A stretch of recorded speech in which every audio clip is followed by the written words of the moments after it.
Big hello to everyone, welcome to विजियम 2.0। तो विजियम की सीरीज़ में वापस से हम आपके लिए पूरे सब्जेक्ट्स के इम्पॉर्टेंट एमसीक्यूज लेके आए हैं। बेसिकली पूरे एक सब्जेक्ट का एक निचोड़ एमसीक्यू के फॉर्म में। तो without any wasting any time history का जो पार्ट है उसको शुरू करते हैं। चलिए, first question, India's prehistoric site Atranji Khera is situated on banks of which tributary of Ganga. है ना, वो क्या पूछ रहे हैं, भारत का प्रागैतिहासिक स्थल अतरंजी खेड़ा गंगा की किस सहायक नदी तट पर स्थित है। ठीक है, तो इसका आंसर क्या है, इसका आंसर है काली रिवर। क्लियर। तो ये जो है it is based on the Kali river. कौन सा, अतरंजी खेड़ा साइट कहां पर बेस्ड है, Kali river which is a tributary of Ganga. ठीक है, ध्यान रखना है, फैक्ट इंपॉर्टेंट है। चलिए नेक्स्ट, भारतीय पुरातत्व का जनक किसे कहा जाता है, who is called the father of Indian archaeology. तो देखिए इसका आंसर है Alexander Cunningham. Alright, Alexander Cunningham इसका आंसर है। बेसिकली ये एएसआई के पहले हेड थे और कई सारी और भी डिस्कवरीज इन्होंने की थी इनके अंडर। इंडिया में आर्कियोलॉजी को काफ़ी बढ़ावा मिला और इसीलिए इनको कहा जाता है फादर ऑफ इंडियन आर्कियोलॉजी।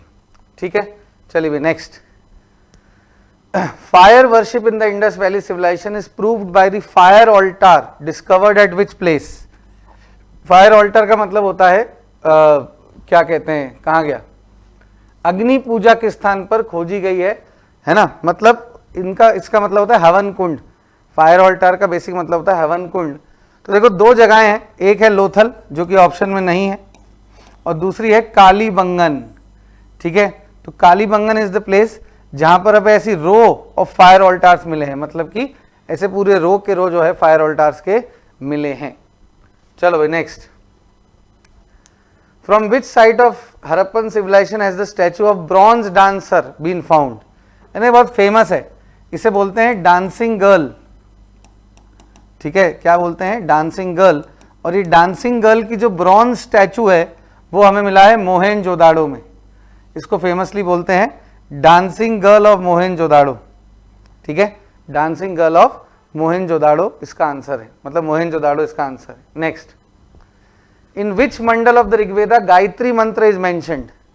है ना, गायत्री मंत्र ऋग्वेदा के किस मंडल में, मतलब ऋग्वेद के किस मंडल में गायत्री मंत्र का उल्लेख है। ठीक है, तो इसका आंसर मैं बता दूं कि ऋग्वेद के तीसरे मंडल में, है ना, मतलब third Mandal of the Rigveda contains the Gayatri मंत्र। ठीक है, जो कि विश्वामित्र ने कंपोज किया था। चलो भाई next, in the Rigvedic period of women who remained unmarried. है ना, क्या पूछा है, ऋग्वेदिक काल में जो स्त्री जीवन भर अविवाहित रहती थी उसे क्या कहा जाता था। ठीक है, तो मैं बता दूं, ऐसी स्त्री को अमाजू नाम दिया जाता था। क्या नाम दिया जाता था, अमाजू। क्लियर, अमाजू नाम की जो है ऐसी महिला, मतलब ऐसी महिला जिसने कभी विवाह नहीं किया है। ठीक है, नेक्स्ट, ढोलावीरा, क्या पूछ रहे हैं, हरप्पन साइट है ढोलावीरा, तो पूछ रहे हैं ढोलावीरा कहाँ लोकेटेड है। ठीक है, तो सबको पता होगा, काफी इजी है, Dholavira is located in Gujarat. Clear, Dholavira कहां पर लोकेटेड है, गुजरात में, एक फेमस हरप्पन साइट है। चलो भाई नेक्स्ट, सिंधु घाटी सभ्यता का हड़प्पा पुरातात्विक स्थल किस नदी के तट पर स्थित है ना। मतलब वो बेसिकली ये पूछ रहा है कि जो हड़प्पा है, Harappa it is based on which river, किस रिवर पर हड़प्पा की साइट बेस्ड है। तो इसका आंसर है रावी। रावी नदी के किनारे जो है, रावी नदी के लेफ्ट बैंक पर, है ना, हड़प्पा लोकेटेड है। Next, which Veda is not included in the Veda Trayi. Veda त्रयी, देखो शुरुआत में तीन ही वेद हुआ करते थे, है ना, ऋग्वेद, सामवेद और यजुर्वेद। अथर्ववेद बाद में जोड़ा गया है और ऋग्वेद, सामवेद, यजुर्वेद को साथ में मिलकर बोलते थे वेद त्रयी। तो जो अथर्ववेद था जो कि बाद में जोड़ा गया था वो वेद त्रयी का हिस्सा नहीं है। और वही पूछा है कि वेद त्रयी में कौन सा वेद शामिल नहीं है। Clear, next, which of the following rivers does not find frequent mention in Rigvedic hymns. मतलब इनमें से कौन सी नदी ऋग्वेद में, इसमें से कौन सी नदी है जिसका ऋग्वेद में ज्यादा मेंशन नहीं है या मेंशन नहीं है। ठीक है, देखो सिंधु और सरस्वती का तो सबसे ज्यादा मेंशन है। गंगा का मेंशन कम है, बट स्टिल एक बार गंगा का मेंशन किया गया है, तो there is no mention of Brahmaputra. तो इन ऑप्शंस के हिसाब से इसका आंसर क्या होना चाहिए? सी, ब्रह्मपुत्रा।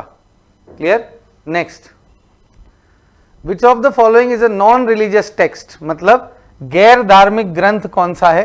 तो हमें साफ साफ दिख रहा है सी ऑप्शन, अर्थशास्त्र। अर्थशास्त्र जो कि कौटिल्य ने लिखा था मौर्यन पीरियड में, ठीक, वो स्टेट क्राफ्ट पर है, कूटनीति पर। वो बुक किस पर बेस्ड है? कूटनीति पर, रिलीजन पर बेस्ड नहीं है, और इसलिए इसे क्या कहा जाता है? एक non religious text. Clear? Next, which of the following is not related to Samaveda? बोलो भाई, क्या पूछा है? Which of the following is not related to Samaveda? निम्नलिखित में से कौन सा सामवेद से संबंधित नहीं है? ठीक, तो क्या क्या बोला इन्होंने?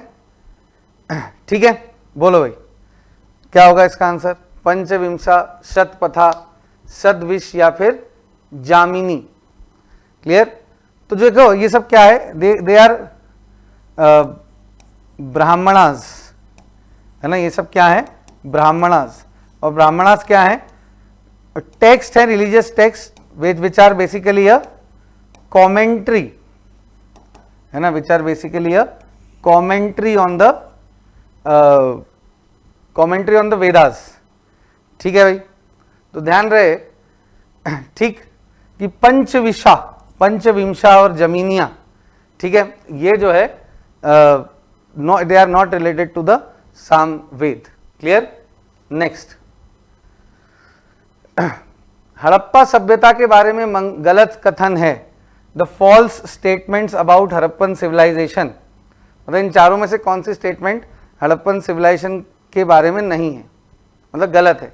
Harappan people traded with Mesopotamia, ये तो सही है, करते थे। हड़प्पन पीपल यूज ब्रिक्स, ये भी सही है। हड़प्पन पीपल फॉलोड हिंदुइज्म, इस पर सवाल उठाए जा सकते हैं। और Harappan civilization was an urban civilization. देखो, हिंदुइज्म जैसा कोई धर्म उस समय हमें देखने को नहीं मिलता है। हड़प्पन धर्म तो फॉलो करते थे, पर उस धर्म को एग्जैक्टली क्या बोलते थे ये हम नहीं बोल सकते। तो ये स्टेटमेंट जो है इसमें हमें गलत देखने को मिलता है। चलो भाई, नेक्स्ट, कौन सा हड़प्पा शहर 3 भागों में विभाजित है ना? Which Harappan city is divided into 3 parts? तो इसका आंसर है ढोलावीरा।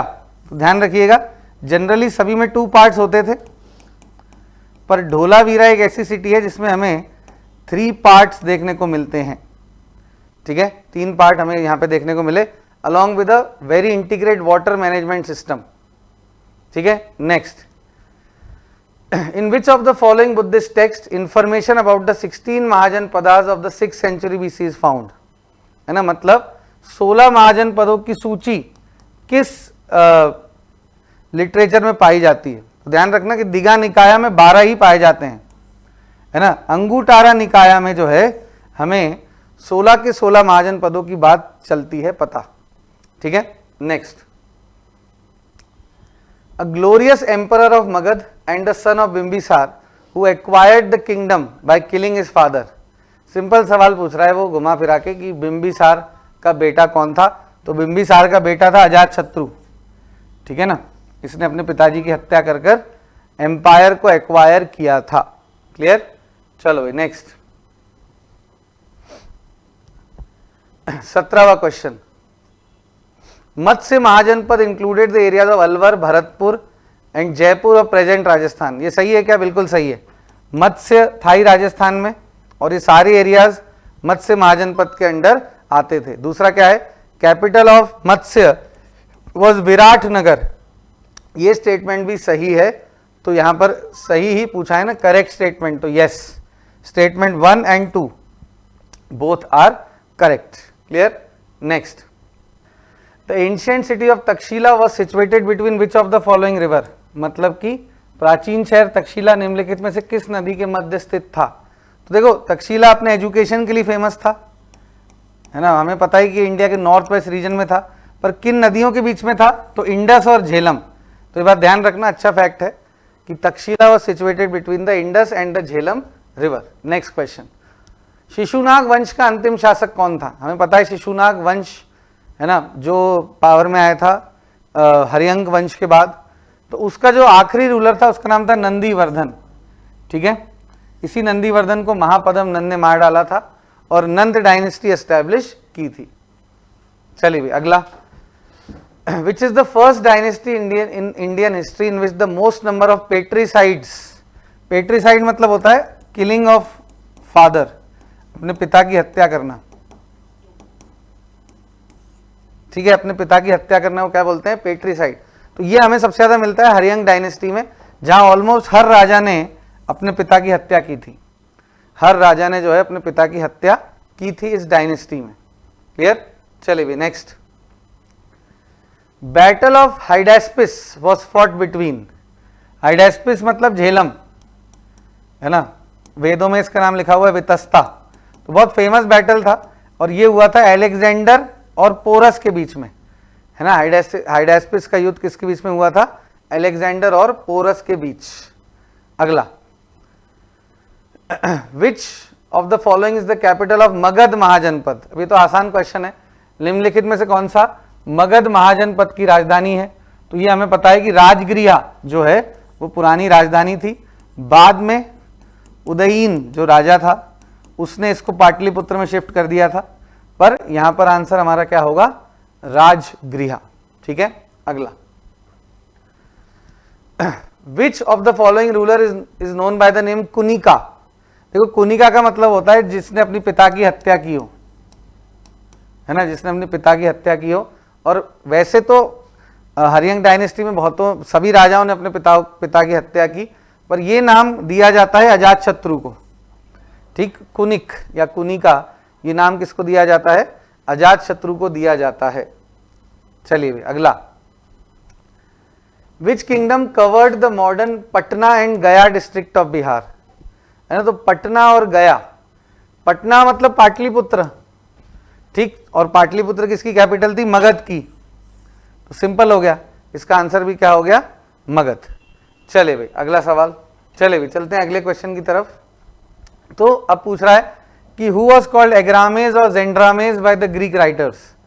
ठीक है, तो देखो ये नाम जो है दिया गया है धनानंद को, जिस तरह सेंड्रोकॉटस बोला गया था किसको? चंद्रगुप्त मौर्य को। उसी तरीके से धनानंद नाम दिया गया किसे?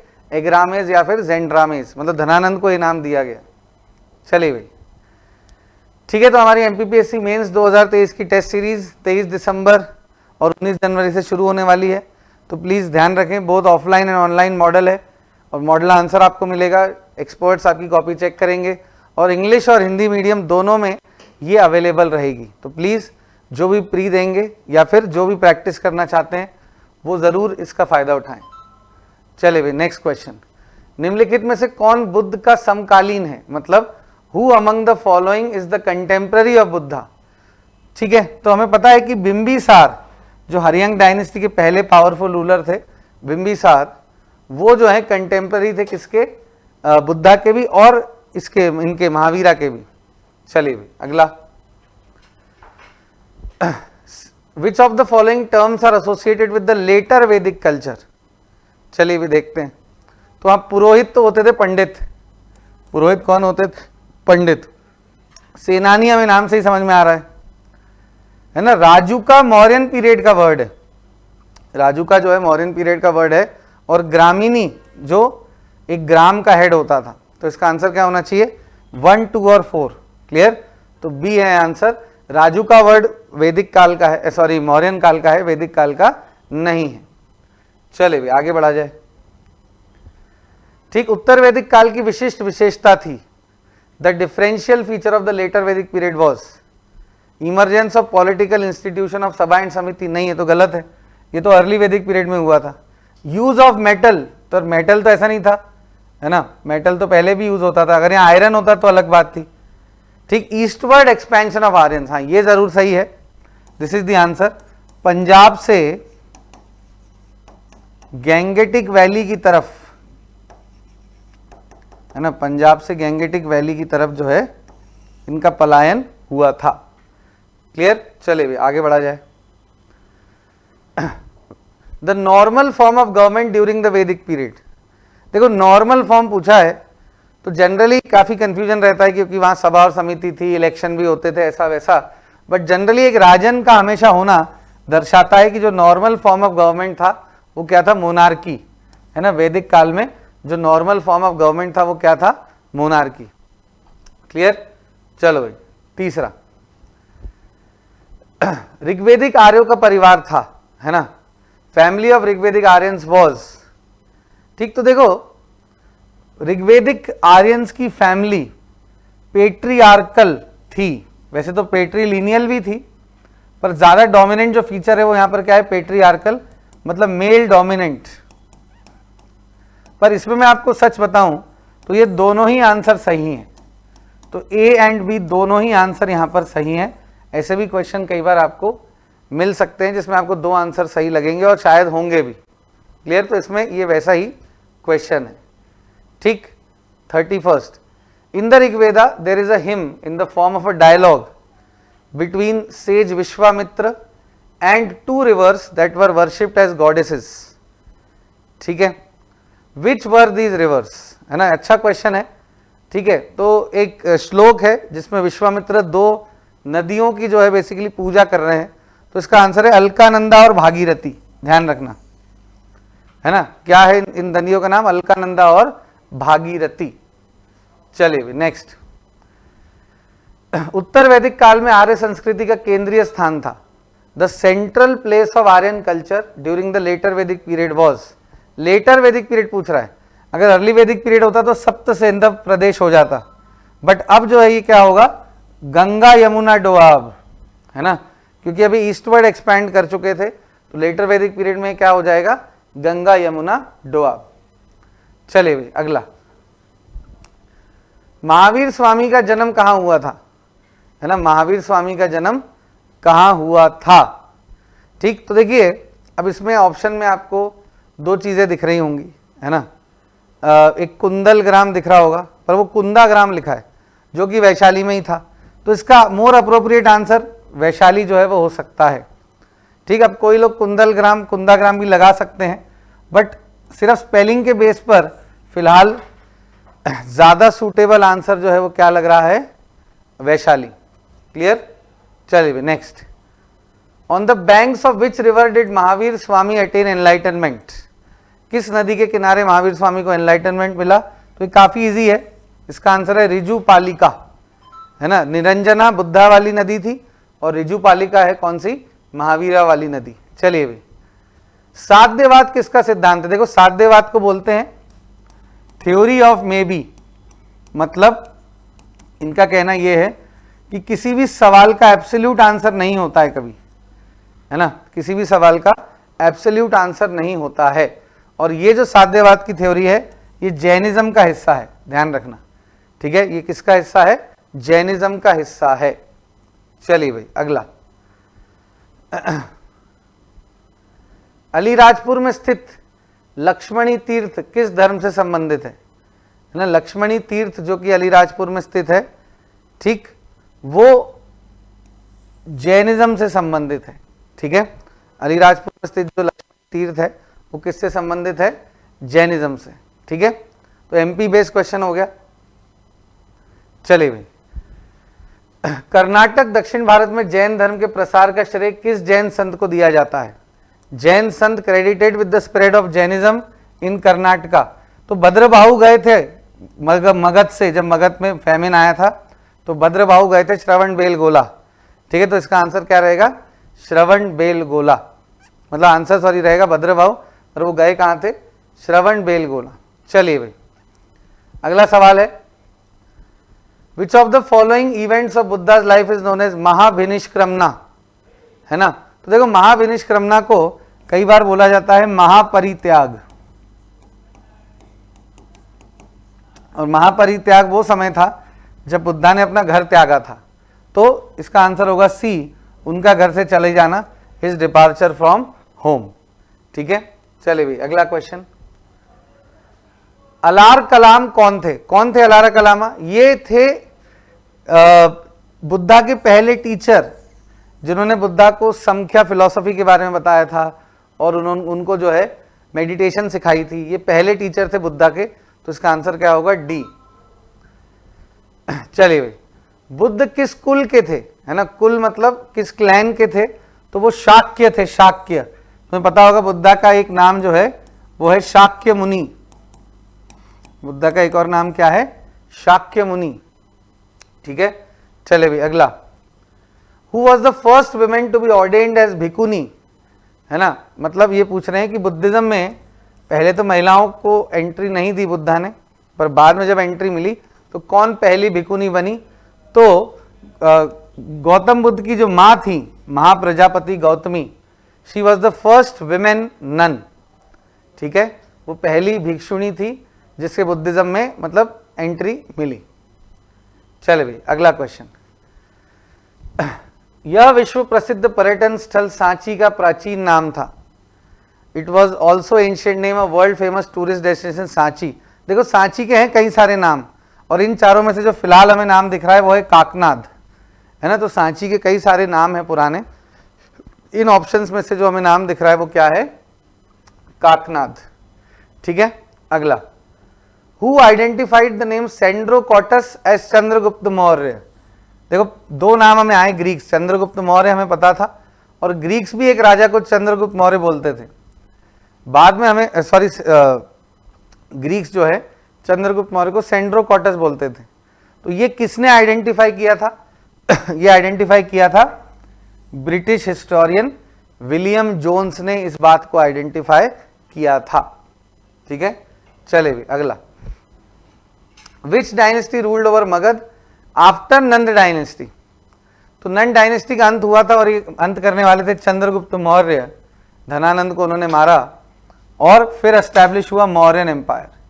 क्लियर, तो ये काफी सिंपल था, मौर्यन एम्पायर जो है वो एस्टैब्लिश किया गया।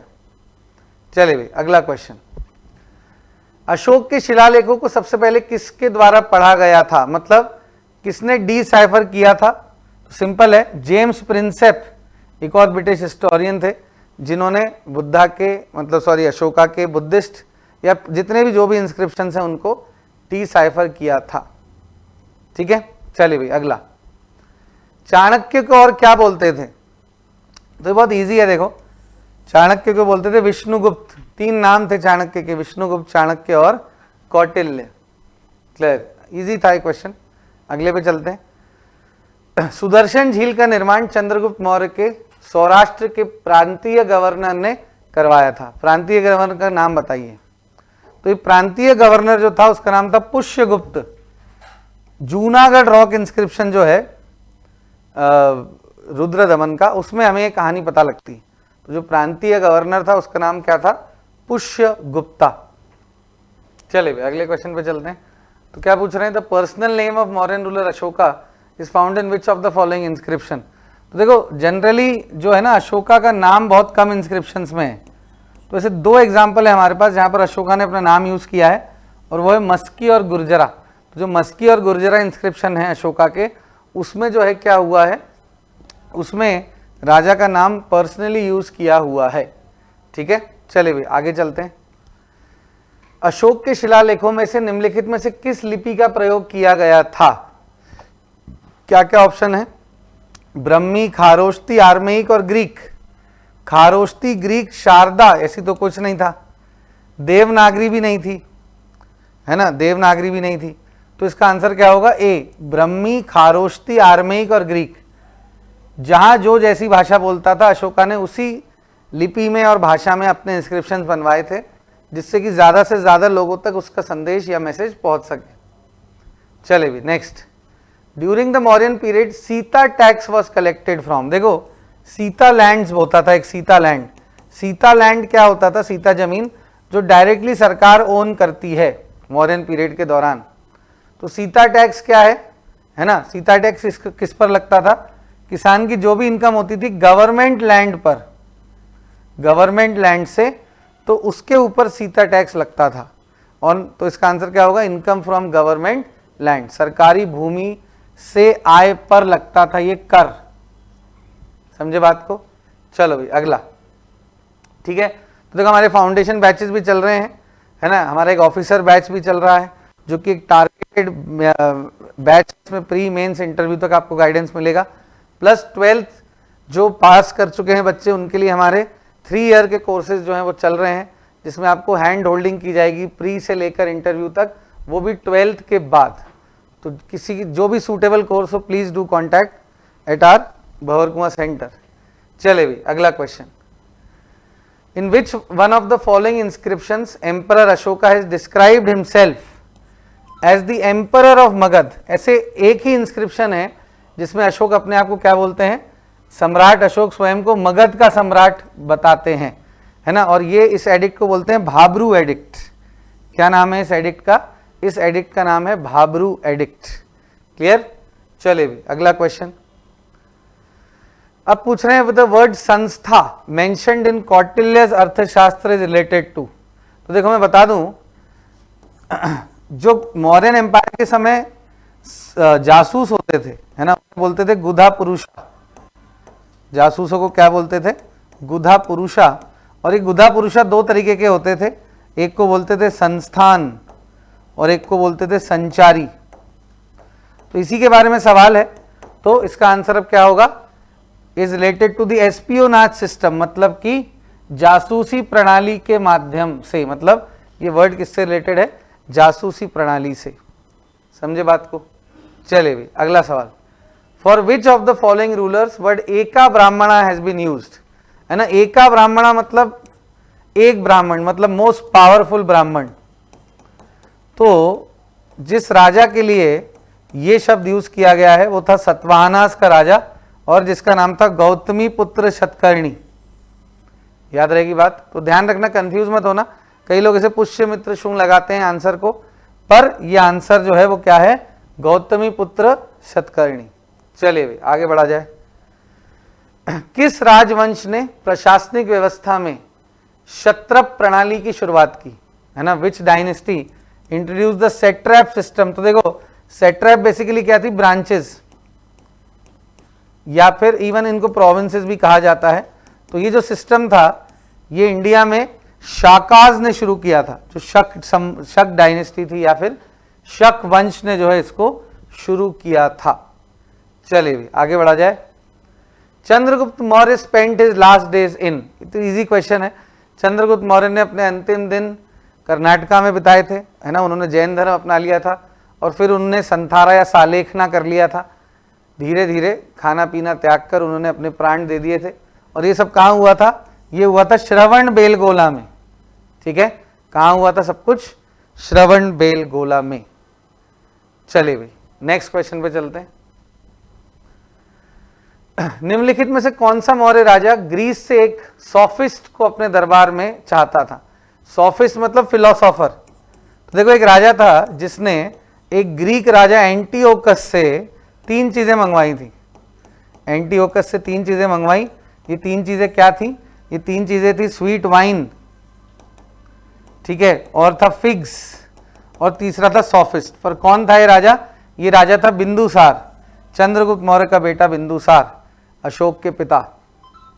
चले भी अगला question, who was the first Gupta ruler to attain the title of Maharaja Adhiraja. Maharaja Adhiraja title लेने वाले पहले व्यक्ति, पहले गुप्ता रूलर कौन थे। तो देखो भाई पहले पावरफुल रूलर थे चंद्रगुप्ता वन, और इन्होंने ही सबसे पहली बार टाइटल लिया था। 319 AD में राजा बने थे और इन्होंने ही पहली बार टाइटल लिया था किसका, महाराजा अधिराजा का। तो नाम ध्यान रखें, चंद्रगुप्ता वन ने पहली बार महाराजा अधिराजा का टाइटल लिया। चलिए अगला question, which one of the following Gupta kings had to face the first Huna invasion. Clear, निम्नलिखित में से किस गुप्त राजा को प्रथम हुन आक्रमण का सामना करना पड़ा था। तो ठीक है, कई बार इसको कुमार गुप्ता लोग लगा देते हैं, पर ऐसा नहीं था। पहली बार जो हुन आक्रमण हुआ था वो स्कंद गुप्ता के समय पर हुआ था। स्कंद गुप्ता 455 AD से 467 AD तक राजा रहे थे, मतलब 12 साल। और इन्हीं के समय जो सेंट्रल एशियन ट्राइब्स थे हुन, उन्होंने इन्वेजन्स किए थे। ठीक है, चले भी अगला, which of the following ruler started the Gupta currency system, है ना। किस शासक ने गुप्त मुद्रा प्रणाली शुरू की थी। तो देखो पहली बार हमें जो कॉइन्स मिलते हैं ना वो चंद्रगुप्ता वन के समय के मिलते हैं। इन्होंने ही पहली बार गोल्ड कॉइन्स इशू किए थे, जिन्हें राजा रानी कॉइन्स बोला जाता है, जिसमें मतलब जिन सिक्कों में राजा की इमेज तो थी, जो इनकी रानी थी कुमार देवी, उनकी भी इमेज हमें देखने को मिलती है। तो इसका आंसर क्या होगा? इसका आंसर होगा चंद्रगुप्त वन। चलिए भाई अगला question, Tumain inscription is related to which king, है ना। तुमेन इंस्क्रिप्शन किस राजा से संबंधित है, किस गुप्ता राजा से संबंधित है? तो अशोका तो नहीं है, है ना, पर बाकी तीनों में से कौन है? तो इसका आंसर है कुमार गुप्ता, ध्यान रखें, ठीक है। कुमार गुप्ता से संबंधित है क्या? तुमेन इंस्क्रिप्शन। क्लियर है बात? चलिए आगे बढ़ा जाए। चलो भाई, तो नेक्स्ट क्वेश्चन क्या है? नेक्स्ट क्वेश्चन पूछ रहा है निम्नलिखित में से गुप्त काल में मुख्य रूप से किसकी पूजा की जाती थी, है ना। तो देखो गुप्ता पीरियड में क्या हुआ था, एक नई कॉन्सेप्ट आया था, जो हिंदू धर्म था, है ना, वो दो हिस्सों में बंटने लगा था धीरे धीरे। कुछ लोग विष्णु की भक्ति करने लगे थे और कुछ लोग शिव की, ठीक है। तो अब ये जो क्वेश्चन है इसका आंसर क्या होगा? ए, विष्णु और शिव, मतलब वैष्णविज्म और शैविज्म, ठीक है। तो इनकी भक्ति में मतलब हिंदुइज्म एक तरीके से थोड़ा सा बट सा गया था। चलिए भी अगला क्वेश्चन है ना, मैत्रक वंश का संस्थापक कौन था? Who was the founder of Maitraka dynasty? तो मैत्रक डायनेस्टी जो है सौराष्ट्र मतलब गुजरात के रीजन की एक डायनेस्टी थी, और जहां तक हमें पता है इसके जो फाउंडर थे उनका नाम था भटारक, ठीक है। भटारक नाम के जो है फाउंडर थे इस डायनेस्टी के, जो कि रूल करती थी कहां पर? गुजरात में। आपको याद है तो सेकंड जैन काउंसिल जो कि 512 एडी में हुआ था, वो इन्हीं की पेट्रोनाइजेशन में हुआ था, इन्होंने ही करवाया था, ठीक है भाई। चलिए अगला सवाल देखते हैं। Next, the last recognised king of the Gupta kingdom was, है ना, मतलब बेसिकली पूछ रहा है गुप्त साम्राज्य का अंतिम राजा कौन था, ठीक है। तो देखो स्कंद गुप्ता के बाद गुप्ता एम्पायर कमजोर पड़ने लगा था, पर काफी समय तक चलता रहा था। स्कंद गुप्ता के बाद जो रूलर्स थे उन्हें लेटर गुप्तास कहा जाता था। क्या कहते थे? लेटर गुप्तास, ठीक है। पर जो लास्ट रूलर माना जाता है उसका नाम था विष्णु गुप्ता। तो ध्यान रखिएगा, गुप्त साम्राज्य का आखिरी रूलर कौन कहलाता है? विष्णु गुप्ता। चलिए अगला question, who among the following ruler of the Pushyabhuti dynasty assume the title of परम भटारक महाराजा अधिराजा? मतलब वो पूछ रहे हैं कि पुष्यभूति वंश के किस राजा ने ये टाइटल लिया था, ये उपाधि ली थी परम भटारक महाराजा अधिराजा। तो मैं बता दूं, जनरली सबको इसका आंसर हर्षवर्धन लग सकता है, क्योंकि इस डायनेस्टी का सबसे पावरफुल रूलर वही था, पर इसका आंसर है प्रभाकर वर्धन, ठीक है। इसका आंसर क्या है? प्रभाकर वर्धन, क्योंकि जनरली माना जाता है कि he was the first powerful ruler. सबसे पावरफुल तो हर्षवर्धन था, पर प्रभाकर वर्धन कौन था? फर्स्ट पावरफुल रूलर था। चलिए आगे बढ़ते हैं। निम्नलिखित में से कौन कनिष्क का दरबारी चिकित्सक था, है ना। Who among the following was the court physician of Kanishka? तो ऐसा माना जाता है कि चरक संहिता लिखने वाले चरक, है ना, जो कि एक डॉक्टर थे, वो कनिष्क के कोर्ट फिजिशियन थे, ठीक है। तो इसका आंसर क्या होगा? चरक, ठीक है। वास्तुमित्र नागार्जुन तो राइटर्स थे, पातंजलि तो फिलोसोफर थे, है ना। चरक कौन थे? चरक वॉज अ फिजिशियन या फिर डॉक्टर। चलो भाई अगला, how many Sangams were held in South India? Sangam आपको पता होगा, संगम एज, है ना, संगम एज और संगम लिटरेचर। तो जितना भी लिटरेचर कंपाइल किया गया था वो संगम्स में किया गया था। संगम को कैसे डिफाइन करते हैं हम? Sangam was a college of poets या फिर an assembly of poets, college of poets या फिर असेंबली ऑफ पोएट्स। और टोटल ऐसा माना जाता है कि 3 संगम हुए थे, और सभी के सभी पांड्या रूलर्स ने पेट्रोनाइज किए थे, ऐसी बिलीफ या ऐसा हिस्टोरिकल रिसर्च ऐसा कहती है, ठीक है। चलिए भाई आगे बढ़ा जाए। नेक्स्ट, निम्नलिखित में से किस ग्रंथ को तमिल भूमि की बाइबल कहा जाता है ना। देखो ये भी संगम लिटरेचर का ही पार्ट है। तो संगम लिटरेचर में से एक लिटरेचर ऐसा भी है जिसे क्या कहा जाता है? Bible of the Tamil land, ठीक है। और कौन सी है Bible of the Tamil land? तो थिरुकुरल करके एक बुक है जो कि थिरुवुलार नाम के एक आदमी ने लिखी थी, तो इसको कहा जाता है बाइबल ऑफ तमिलनाडु। ध्यान रखिएगा, अच्छा फैक्ट है। चलिए भाई अगला सवाल, who is the author of money में कलाई। देखो मैं बता दूं, ये सब संगम लिटरेचर के क्वेश्चंस हैं और दो बहुत फेमस तमिल एपिक्स माने जाते हैं, एक है सीलापट्टिकरम और एक है मनी में कलाई। तो मनी में कलाई जो एपिक थी उसके राइटर थे सातानार, ठीक है, ध्यान रखिएगा, सातानार उसके राइटर का नाम था। जो दूसरी है सीलापट्टिकरम वो इलांगो आडिगाल ने लिखी थी, ठीक है। चलिए भाई अगला सवाल,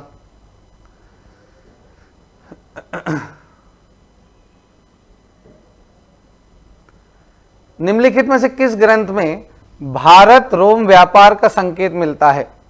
विच of the following text, in which of the following text India Rome trade is indicated. देखो तो रामायण का तो कोई सवाल ही नहीं है, दिव्यदान बुद्धिस्ट किताब है, इसमें ऐसा कोई अवशेष नहीं है। मनुस्मृति सोशल लॉस के ऊपर किताब है, ठीक है।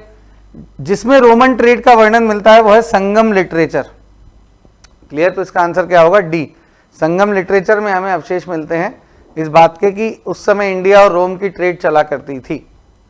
चले भी अगला सवाल, the richest and biggest land owning class during the Sangam age was. मतलब बेसिकली वो पूछ रहा है कि साउथ इंडिया में जब संगम एज चलती थी तो जमींदारों को क्या बोलते थे, है ना, जमींदार ही होते हैं ना, लैंड ओनिंग क्लास, ठीक है। तो ध्यान रखना, इनको बोलते थे वेलालाज, ठीक है, क्या बोलते थे, वेलालाज। जो लैंड ओनर्स होते थे संगम एज के समय, उनका नाम क्या होता था, वेलालाज। चलिए अगला, संगम युग के दौरान निम्नलिखित में से कौन सी प्रथा मौजूद नहीं थी, है ना, कौन सी प्रथा मौजूद नहीं थी। क्या दिया है, गुलामी, सती, अनुष्ठानिक विवाह या गणिका। गणिका मतलब कोटेशन, स्लेवरी, सती, रिचुअलिस्टिक मैरिज या फिर कोटेशन। तो देखो संगम लिटरेचर से हमें एक चीज पता लगती है, उसमें स्लेवरी का कोई मेंशन नहीं है, नो मेंशन ऑफ स्लेवरी। तो हम मान सकते हैं कि स्लेवरी की ट्रेडिशन साउथ इंडिया में उस जमाने में नहीं थी। बाकी तीनों के अवशेष जो है हमें मिलते हैं, ठीक है। चलिए अगला, किस पल्लव राजा के शासनकाल के दौरान चीनी यात्री ह्यूएन सांग ने 640 ईस्वी में कांचीपुरम का दौरा किया था, है ना। कांचीपुरम किसकी कैपिटल थी, पल्लवास की, ठीक है। तो देखो ध्यान रखना कि ह्यूएन सांग का पाला 3 राजाओं से पड़ा। एक थे हर्षवर्धन जो कि कन्नौज के राजा थे, एक थे पुलकेशन सेकंड जो कि चालुक्याज और बादामी के राजा थे, और जो पल्लवा रूलर थे इनका पाला पड़ा वो थे नरसिम्हा वर्मन वन, ठीक है ना। क्या थे, कौन थे, नरसिम्हा वर्मन वन। चलिए चलो भाई, द ऑथर ऑफ सीलापट्टिकरम वॉज, अभी मैंने बताया एक तमिल एपिक थी मनी में कलाई और दूसरी तमिल एपिक थी सीलापट्टिकरम। मनी में कलाई लिखी थी सातानार ने, सीलापट्टिकरम के राइटर थे इलांगो आडिगाल, है ना, इनका पूरा नाम क्या था, इलांगो आडिगाल। चलिए ध्यान रहेगी बात। अगला, मीनाक्षी मंदिर कहाँ अवस्थित है। अभी मीनाक्षी टेम्पल बहुत फेमस है ना, भले ही थोड़ा बाद में बना था, बट ये जो है ये मदुरई में स्थित है। ध्यान रखना, क्या होगा इसका answer, Madurai. Meenakshi temple is situated in the city of Madurai. आज भी ये खूबसूरत, बहुत खूबसूरत मंदिर है। चलिए भाई अगला, दक्षिण भारतीय साम्राज्य जो अपनी नौसैनिक शक्ति के लिए प्रसिद्ध था, अपनी नौसैनिक शक्ति के लिए प्रसिद्ध था, famous for its naval power. तो देखो मैं बता दूं, इसका आंसर है चोलाज। इन्होंने नेवी इनकी इतनी स्ट्रांग थी कि इन्होंने इवन श्रीलंका तक पर कब्जा कर लिया था, ऐसा कहा जाता है, ठीक है। तो चोला एम्पायर अपनी नौसेना के लिए जाना जाता था। चलिए भाई अगला, ठीक है। तो देखिए मेंस की टेस्ट सीरीज हुई, मेंस के पेपर 3 का बैच हुआ। पेपर 3 जो सबके लिए एक बहुत प्रॉब्लमेटिक एरिया होता है मेंस का, तो उसके भी बैचेस हमारे अलग से चलते हैं। तो अगर किसी को मेंस पेपर 3 में प्रॉब्लम है तो प्लीज़ कांटेक्ट कर सकते हैं। टेस्ट सीरीज 23 दिसंबर और 19 जैन से शुरू होने वाली है, और आंसर राइटिंग टारगेट 4 जनवरी से जो है वो शुरू होने वाला है, तो प्लीज डेट्स का ध्यान रखें और डायरेक्ट कांटेक्ट करें। चले भाई अगला, निम्नलिखित में से कौन सा विश्व धरोहर स्थल नहीं है ना, मतलब विच of the following is not a world heritage site. अब इसमें सारी एमपी की दिख रही हैं, और खजुराहो हो गया, भीमबेटका हो गया और सांची स्तूप, ये तीनों ही यूनेस्को की वर्ल्ड हेरिटेज लिस्ट में शामिल है। जो नहीं है वो है मांडव का किला, तो मांडू का किला जो है इसका आंसर है, जो कि यूनेस्को वर्ल्ड हेरिटेज लिस्ट में शामिल नहीं है। चले भाई अगला सवाल, निम्नलिखित में से किसे ब्लैक पगोड़ा के नाम से जाना जाता है ना, किसे ब्लैक पगोड़ा के नाम से जाना जाता है? ठीक, तो इसका आंसर है कोणार्क सन टेम्पल, है ना, ये उड़ीसा में है, और ये 11वीं या 12वीं सदी में उड़ीसा के रूलर थे जिन्हें बोलते थे eastern Ganga dynasty. Eastern Ganga dynasty के जो रूलर हैं उन्होंने ये बनाया था, और इसी को बोलते हैं ब्लैक पगोड़ा। चले भाई आगे चले, हु रोट राजतरंगिनी, ये तो आसान क्वेश्चन है। राजतरंगिनी क्या है? यह है हिस्ट्री ऑफ कश्मीर, कश्मीर का इतिहास जो है इसमें लिखा गया है, ठीक है, और इसको लिखने वाले हैं कल्हान, कल्हान ने लिखी थी हिस्ट्री ऑफ कश्मीर। चले भी आगे बढ़ा जाए, लिंगराज मंदिर स्थित है, लिंगराज टेम्पल कहाँ सिचुएटेड है? तो देखो लिंगराज टेम्पल उड़ीसा का बहुत फेमस टेम्पल है, और उड़ीसा बोले तो भुवनेश्वर, ठीक है, तो भुवनेश्वर का जो शहर है उसी में स्थित है लिंगराज मंदिर। चलिए भी अगला, एलोरा गुफा मंदिर किससे संबंधित है? हिंदू धर्म, बौद्ध धर्म या जैन धर्म? तो मैं बता दूं, एलोरा के जो टेम्पल्स हैं, अजंता के जो टेम्पल्स हैं वो बुद्धिज्म से संबंधित है काफी हद तक, पर एलोरा के जो टेम्पल्स हैं वो तीनों मेजर धर्मों से संबंधित हैं, हिंदुइज्म, बुद्धिज्म और जैनिज्म, ठीक है, तो इसका आंसर क्या होगा? इसका आंसर होगा डी 1, 2 एंड 3। चले भाई आगे बढ़ा जाए, धार्मिक संकलन कुरल किस भाषा में रचा गया है? Religious anthology Kural composed in which language? तो देखो कुरल संगम लिटरेचर का हिस्सा है ना, कुरल जो है किसका हिस्सा है? संगम लिटरेचर का हिस्सा है। तो कुरल जो है, और जितना भी संगम लिटरेचर था वो सब एक ही भाषा में लिखा गया था, जो कि थी तमिल, ठीक है, तो इसका आंसर क्या होगा? इसका आंसर होगा बी तमिल। चलिए भी अगला, प्रतिष्ठान एक महत्वपूर्ण व्यापारिक केंद्र किस नदी के तट पर स्थित है? देखो प्रतिष्ठान में बता दूं, ये सतवाहनास की कैपिटल थी, है ना, प्रतिष्ठान जो थी वो क्या थी? सतवाहनास की कैपिटल थी, और ये शहर गोदावरी नदी के किनारे स्थित है। सिमुका जो कि सतवाहन डायनेस्टी के फाउंडर थे, उन्होंने इस शहर को एस्टैब्लिश किया था, ठीक है भाई। चलिए अगला, which of the following Pallava ruler was a contemporary of Gupta emperor Samudragupta?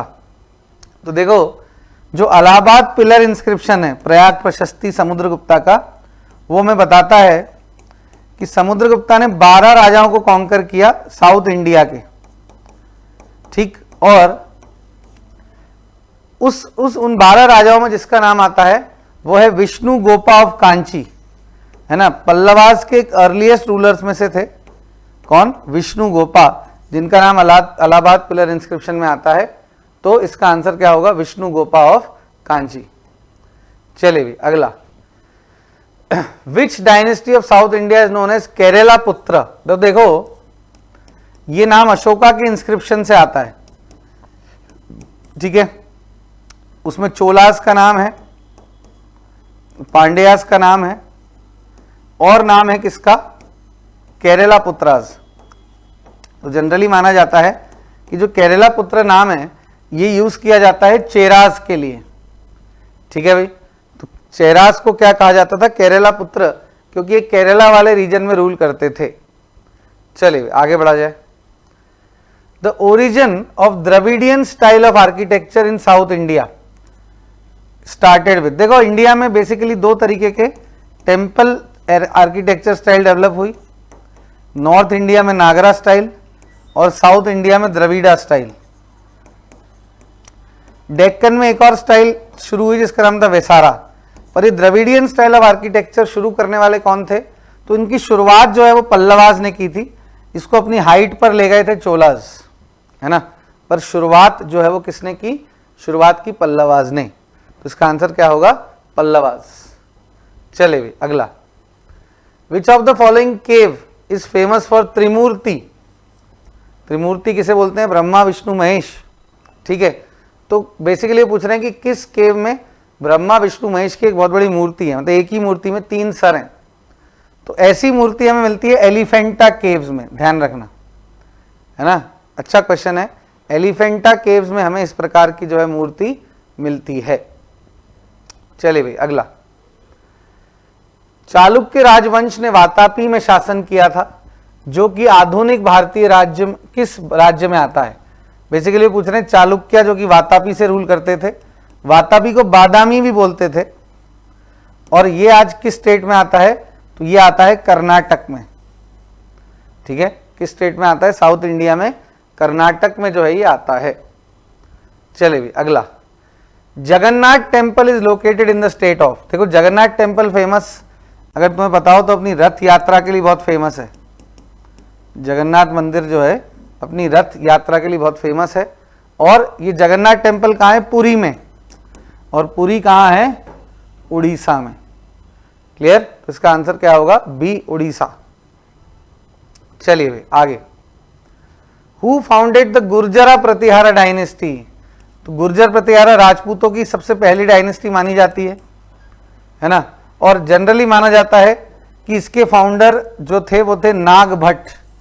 First powerful ruler थे ये, है ना। पर दिए हुए ऑप्शंस में से नागभट्ट ही सबसे सूटेबल है।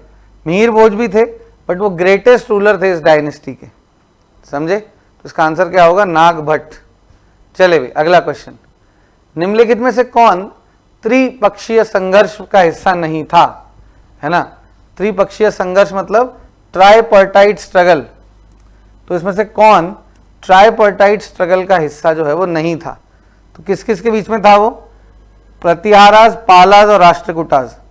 चोलाज इस त्रिपक्षीय संघर्ष के हिस्सा मतलब पार्ट नहीं थे। तो क्या आंसर होगा इसका? चोलाज। ये त्रिपक्षीय संघर्ष किसके लिए था? कन्नौज को कैप्चर करने के लिए। ठीक है भाई, चलिए आगे बढ़ा जाए। Which of the following ruler established Vikramshila university? Vikramshila तुम्हें पता हो तो बिहार में है और बुद्धिस्ट यूनिवर्सिटी है। ठीक है, तो ध्यान रहे कि इसके जो फाउंडर थे उनका नाम था धर्मपाला। पाला डायनेस्टी के राजा, ग्रेटेस्ट रूलर ऑफ पाला डायनेस्टी, धर्मपाला ने बनवाई थी विक्रमशिला यूनिवर्सिटी। ठीक है, जिस तरह नालंदा बनवाई थी कुमार गुप्ता ने। ठीक है भाई, चलो अगला क्या पूछ रहे हैं? बैटल ऑफ टाकोलम किसके बीच में हुआ था? है ना, बैटल ऑफ टाकोलम। ठीक है, तो ध्यान रखना बैटल ऑफ टाकोलम इंपीरियल चोलाज और राष्ट्रकूटास के बीच में हुआ था। तो यहां राजाओं के नाम दिए हुए हैं। ठीक, तो जो मुझे दिख रहा है कृष्णा 3 और परांटका 1, ये है इसका आंसर। कृष्णा 3 और परांटका 1। और इसमें एक्चुअली में चोलाज हार गए थे, है ना, राष्ट्रकूटाज ने चोलाज को भी हरा दिया था। समझे बात को? चलिए भाई अगला। Which of the following was the special feature of Chola administration?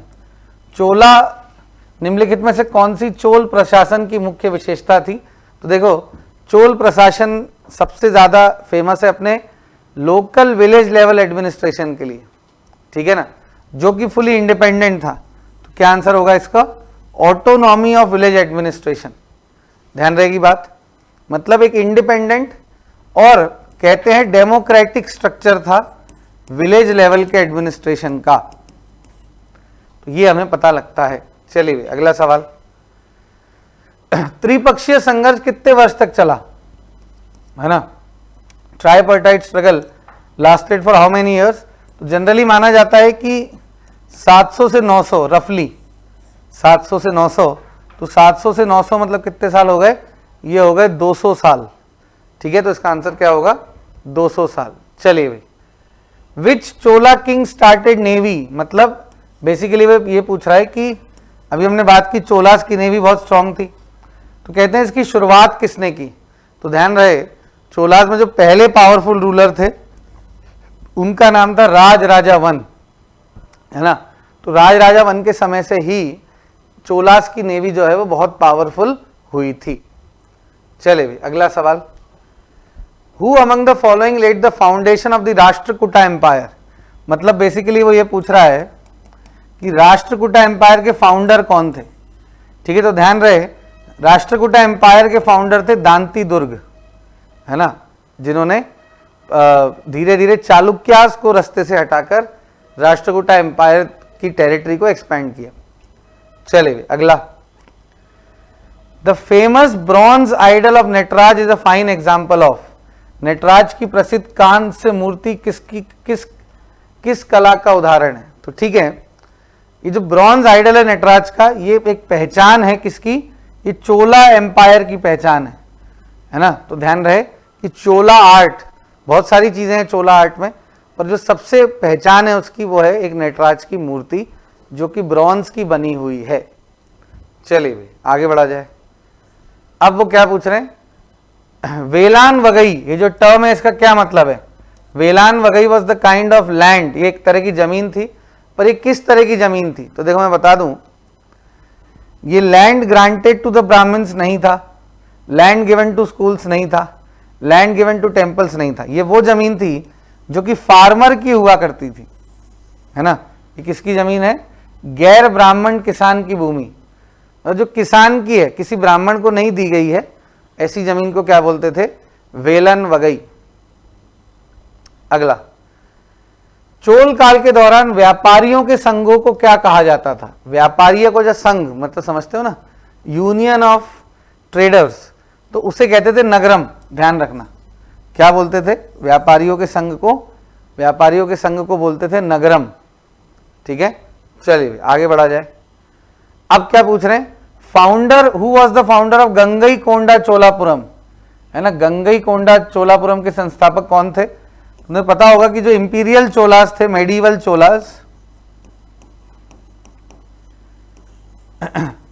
उनकी जो शुरुआत की कैपिटल थी वो थी तंजौर, है ना। उनकी शुरुआत की कैपिटल क्या थी, तंजौर। पर राजेंद्र चोला ने एक नई कैपिटल बनाई जिसका नाम था गंगई कोंडा चोलापुरम, और वही थे इसके फाउंडर। तो इसका आंसर क्या होगा, राजेंद्र वन।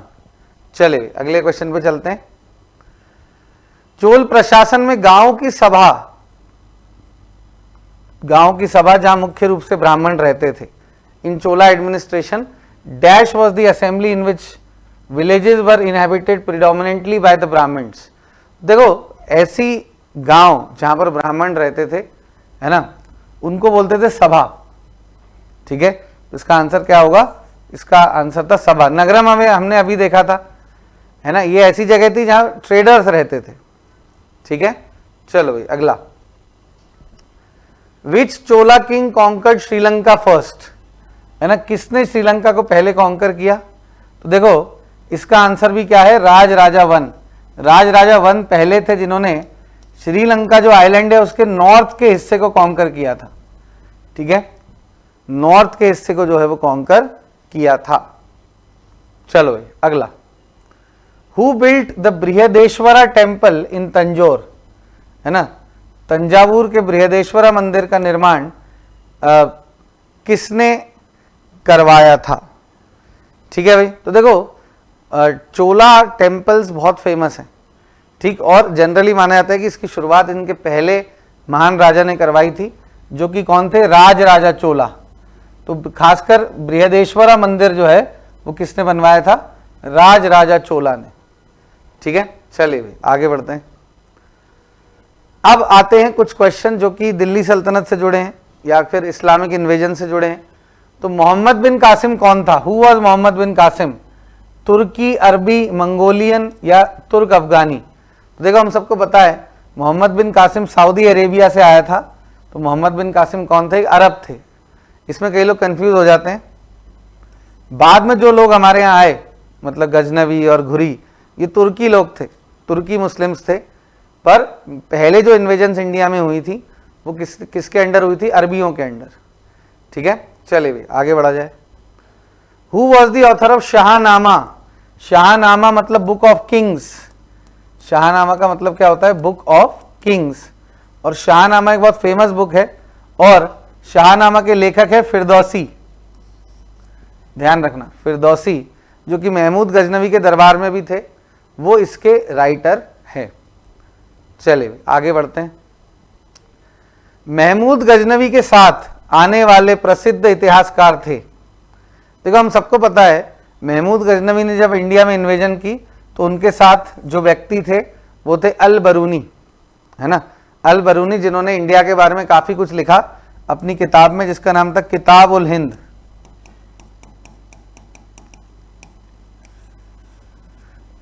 ठीक है, अगला, battle that led the foundation of Muslim domination India was, है ना, मतलब भारत में मुस्लिम प्रभुत्व की नींव रखने वाला युद्ध कौन सा था? ये वही था जिसमें मोहम्मद घोरी ने पृथ्वीराज चौहान को हराया था। और ये कौन सा था? तराइन का दूसरा युद्ध, जो कि 1192 एडी में हुआ था। पहले युद्ध में तो पृथ्वीराज ने हरा दिया था मोहम्मद घोरी को, पर फिर वो दूसरे में जो है वो खुद हार गए थे।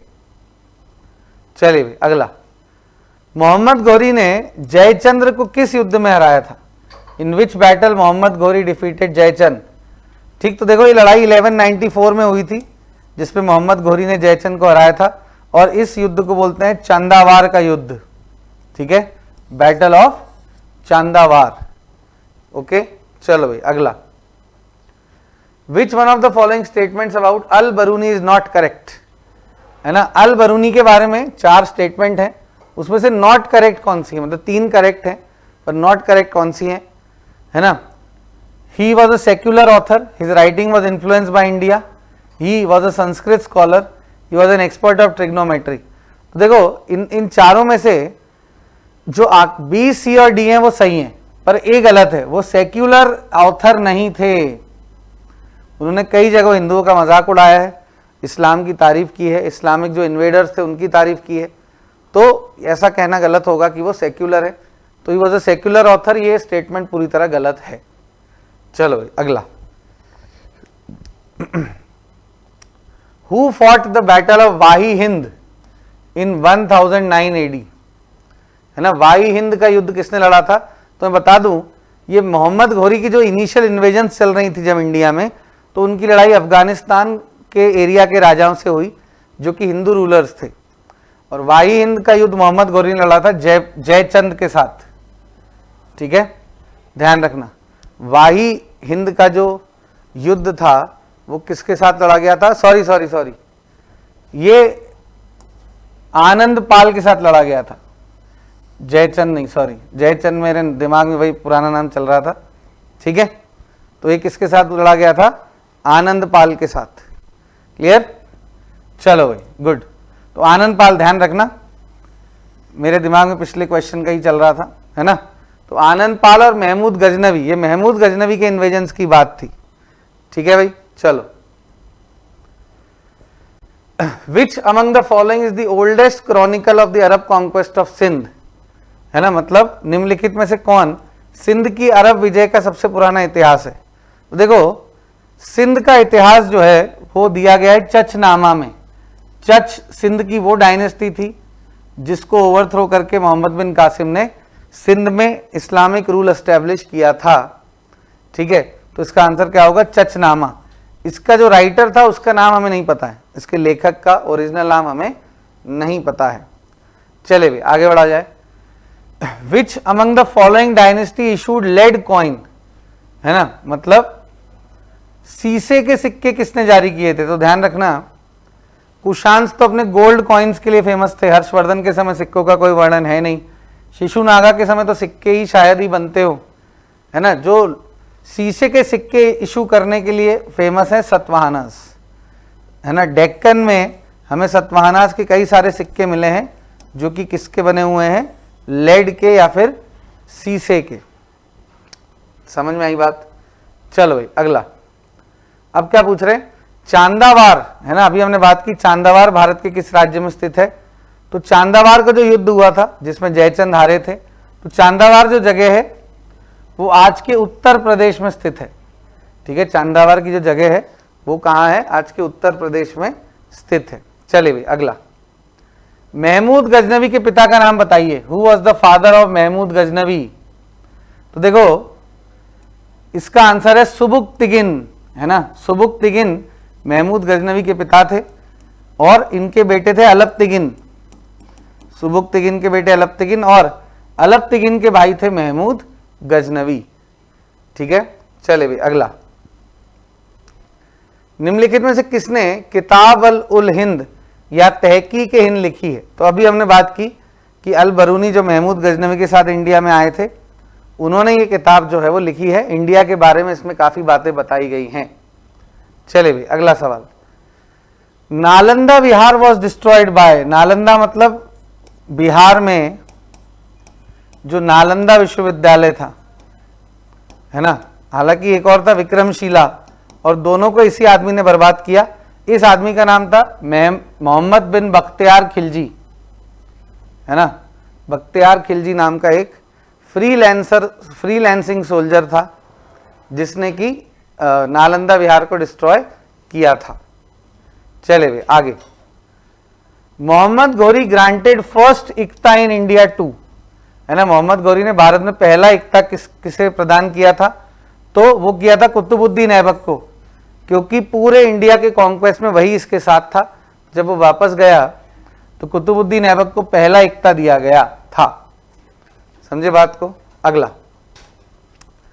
Who was the founder of slave dynasty. तो देखो फाउंडर, स्लेव डायनेस्टी पहली डायनेस्टी थी, 1206 में स्लेव डायनेस्टी जो है वो एस्टैब्लिश हुई और इसके फाउंडर कौन थे? ऑब्वियसली कुतुबुद्दीन ऐबक। कुतुबुद्दीन ऐबक इसके फाउंडर थे जिन्होंने 4 साल तक राज किया। हालांकि इस समय जो कैपिटल थी वो लाहौर थी, है ना, लाहौर से दिल्ली कैपिटल शिफ्ट करने का काम किसने किया था? वो किया था इल्तुतमिश ने। चलिए भाई अगला, विच सुल्तान ऑफ दिल्ली सल्तनत इज नोन एज लाख बख्श, है ना, किसे लाख बख्श कहा जाता है? तो ये बात भी मैं बता दूं कि कुतुबुद्दीन ऐबक जो फाउंडर थे दिल्ली सल्तनत के, उन्हीं को लाख बख्श कहा जाता है अपने दयालु प्रवृत्ति के लिए, है ना, अपनी दयालु या बेनीवोलेंट जिसे बोलते हैं, और दानवीर कर्ण टाइप की पर्सनैलिटी थी उनकी, ऐसा कहते हैं, इसलिए इन्हें क्या बोला गया है? लाख बख्श। चले आगे बढ़ा जाए, which among the following dynasties had not ruled over Delhi सल्तनत। निम्नलिखित में से किस राजवंश का दिल्ली सल्तनत पर शासन नहीं था? तो देखो मोहम्मद गौरी जो कि गौरी डायनेस्टी का था, उसने भले ही दिल्ली सल्तनत की एरिया को कॉन्कर किया हो, पर गौरी वंश ने कभी भी दिल्ली पर राज नहीं किया था। ठीक है, तो इसका आंसर क्या होगा? गौरी डायनेस्टी। चलो नेक्स्ट, 2.5 दिन का झोपड़ा कहाँ लोकेटेड है? तो देखो 2.5 दिन का झोपड़ा बनवाया था कुतुबुद्दीन ऐबक ने, किसके लिए? अपने मालिक मोहम्मद गौरी के लिए, और ये 2.5 दिन का झोपड़ा लोकेटेड है कहाँ पर? अजमेर में। ठीक है, ध्यान रहेगी बात, ये कहाँ पर लोकेटेड है? ये अजमेर में लोकेटेड है। चलिए अगला, who is considered as the real founder of the Delhi सल्तनत, है ना, दिल्ली सल्तनत का रियल फाउंडर किसे माना जाता है? तो देखो कुतुबुद्दीन ऐबक तो फाउंडर था, पर ये कुछ कर नहीं पाया था, एडमिनिस्ट्रेशन वगैरह नहीं जमा पाया था, ये सब काम किसने किया? इल्तुतमिश ने। इसलिए इल्तुतमिश को क्या बोला जाता है? Real founder of the Delhi सल्तनत। अगला, who among the following was the first women ruler of medieval India. देखो ये बहुत आसान है, 1236 में इल्तुतमिश की मौत के बाद कुछ मुश्किलें सहने के बाद रजिया सुल्तान जो है वो रूलर बनी दिल्ली सल्तनत की, और वो ही पहली रूलर और शायद आखिरी रूलर थी मेडिवल इंडिया की। चलो, चंगेज खान का मूल नाम क्या था? चंगेज खान का मूल नाम चंगेज खान नहीं था, उसका ओरिजिनल नाम था तेमुचिन। ध्यान रखना, है ना, चंगेज खान का ओरिजिनल नाम क्या था?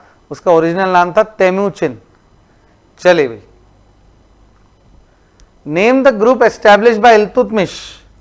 इल्तुतमिश ने कौन सा ग्रुप बनाया था? देखो जियाउद्दीन बरानी करके एक राइटर थे,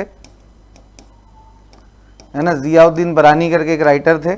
उन्होंने हमें बताया कि इल्तुतमिश के समय एक ग्रुप था जिसे बोलते थे चालीसा, और इस चालीसा का और क्या नाम था? तुर्कान ए चेहलगानी। क्या था ये? It was an elite body of slaves.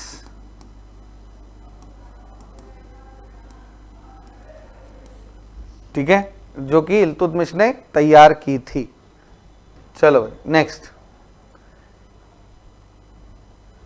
ठीक, चलिए।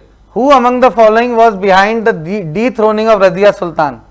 तो देखो रजिया सुल्तान 1236 में बड़ी मुश्किलों से रूलर बनी, 1240 में उसकी डेथ भी हो गई।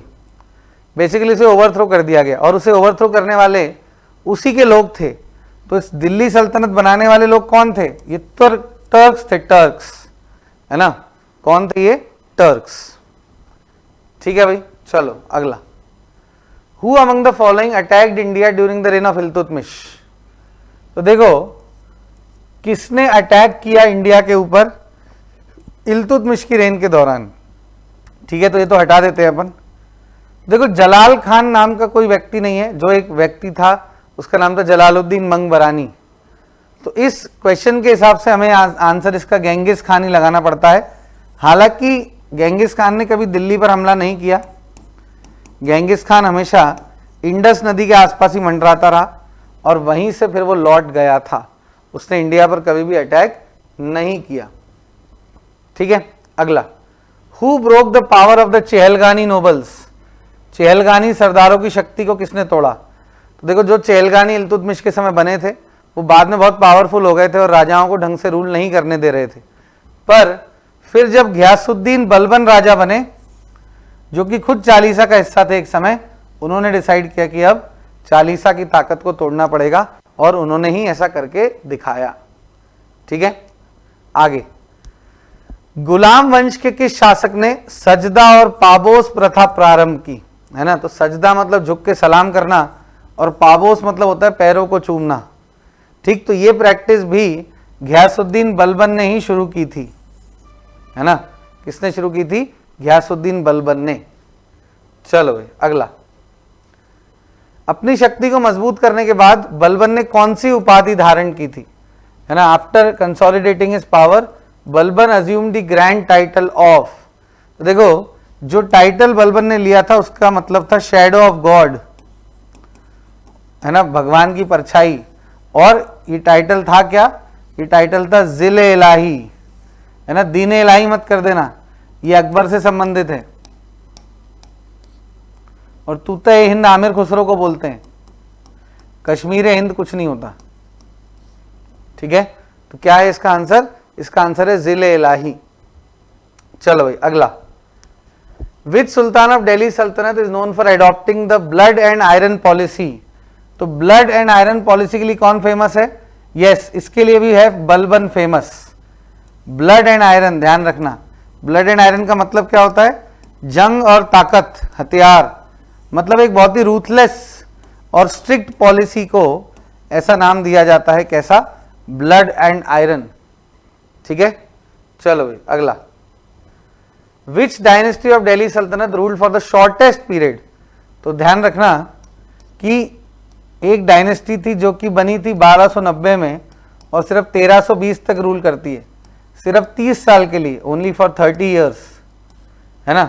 और ऐसी डायनेस्टी कौन सी थी? Khilji, shortest ruling dynasty. ये क्वेश्चन पीएससी में आ चुका है, तो ध्यान रहे, Khilji was the shortest ruling. और तुगलक जिन्होंने 94 ईयर्स तक रूल किया, they were the longest ruling dynasty. ठीक है ना, ये कौन से थे? They were the longest ruling dynasty. चलो भाई, who was the last ruler of slave dynasty? Slave dynasty के लास्ट रूलर कौन थे? तो देखो 1287 में बलबन की डेथ हो गई थी और स्लेव डायनेस्टी चली 1290 तक। तो जो आखिरी रूलर थे वो थे बलबन के पोते, जिनका नाम था मुइजुद्दीन कायकाबाद, है ना। गुलाम वंश के अंतिम शासक कौन थे? मुइजुद्दीन कायकाबाद। चलो आगे देखा जाए। Who was the founder of Khilji dynasty? तो इजी क्वेश्चन है। खिलजी डायनेस्टी बनी 1290 में और इसके फाउंडर का क्या नाम था? जलालुद्दीन खिलजी। जलालुद्दीन खिलजी इसके फाउंडर थे और 1296 में जलालुद्दीन खिलजी के ही दामाद ने और भतीजे ने उनको मर्डर करके खुद राजा वो बन गए थे। चलो भाई अगला। Which sufi saint was put to death by Jalaluddin Khilji for attempting a rebellion? है ना, जलालुद्दीन खिलजी ने किस सूफी संत को जो है वो मार डाला था साजिश करने के लिए? तो ध्यान रहे उनका नाम था सीदी मौला। है ना, सीदी मौला वो सूफी संत थे जिनको जलालुद्दीन खिलजी ने मार डाला था। ये बड़ी बात होती किसी सूफी संत की हत्या करवा देना। चलिए अगला। Who among the following sultan of Delhi Sultanat assume the title of Sikandar e Sani? Sikandar e Sani का मतलब होता है सेकंड अलेक्जेंडर। है ना, तो कौन अपने आप को सेकंड अलेक्जेंडर मानता था भाई? तो इसका आंसर है अलाउद्दीन खिलजी। अलाउद्दीन खिलजी जो है अपने आप को क्या कहते थे? Second Alexander. चले भाई अगला। Who was the ruler of Devagiri at the time of Alauddin Khilji's invasion? है ना, अलाउद्दीन खिलजी ने राजा बनने से पहले 1295 में देवगिरी पर इन्वेजन किया था और इस समय यहां पर रूल करती थी यादव डायनेस्टी। कौन सी डायनेस्टी? यादव डायनेस्टी। और इस समय यादव डायनेस्टी के रूलर का नाम था रामचंद्र देव। ठीक है, यादव डायनेस्टी के रूलर कौन थे? रामचंद्र देव। चले भी अगला सवाल। पद्मिनी अलाउद्दीन खिलजी की चित्तौड़ विजय से संबंधित है, वह किसकी पत्नी थी? है ना, तो गुहिला डायनेस्टी का राज था, गुहिला राजपूत। और जो रानी पद्मिनी जो हैं वो गुहिला राजा राणा रतन सिंह की पत्नी थी।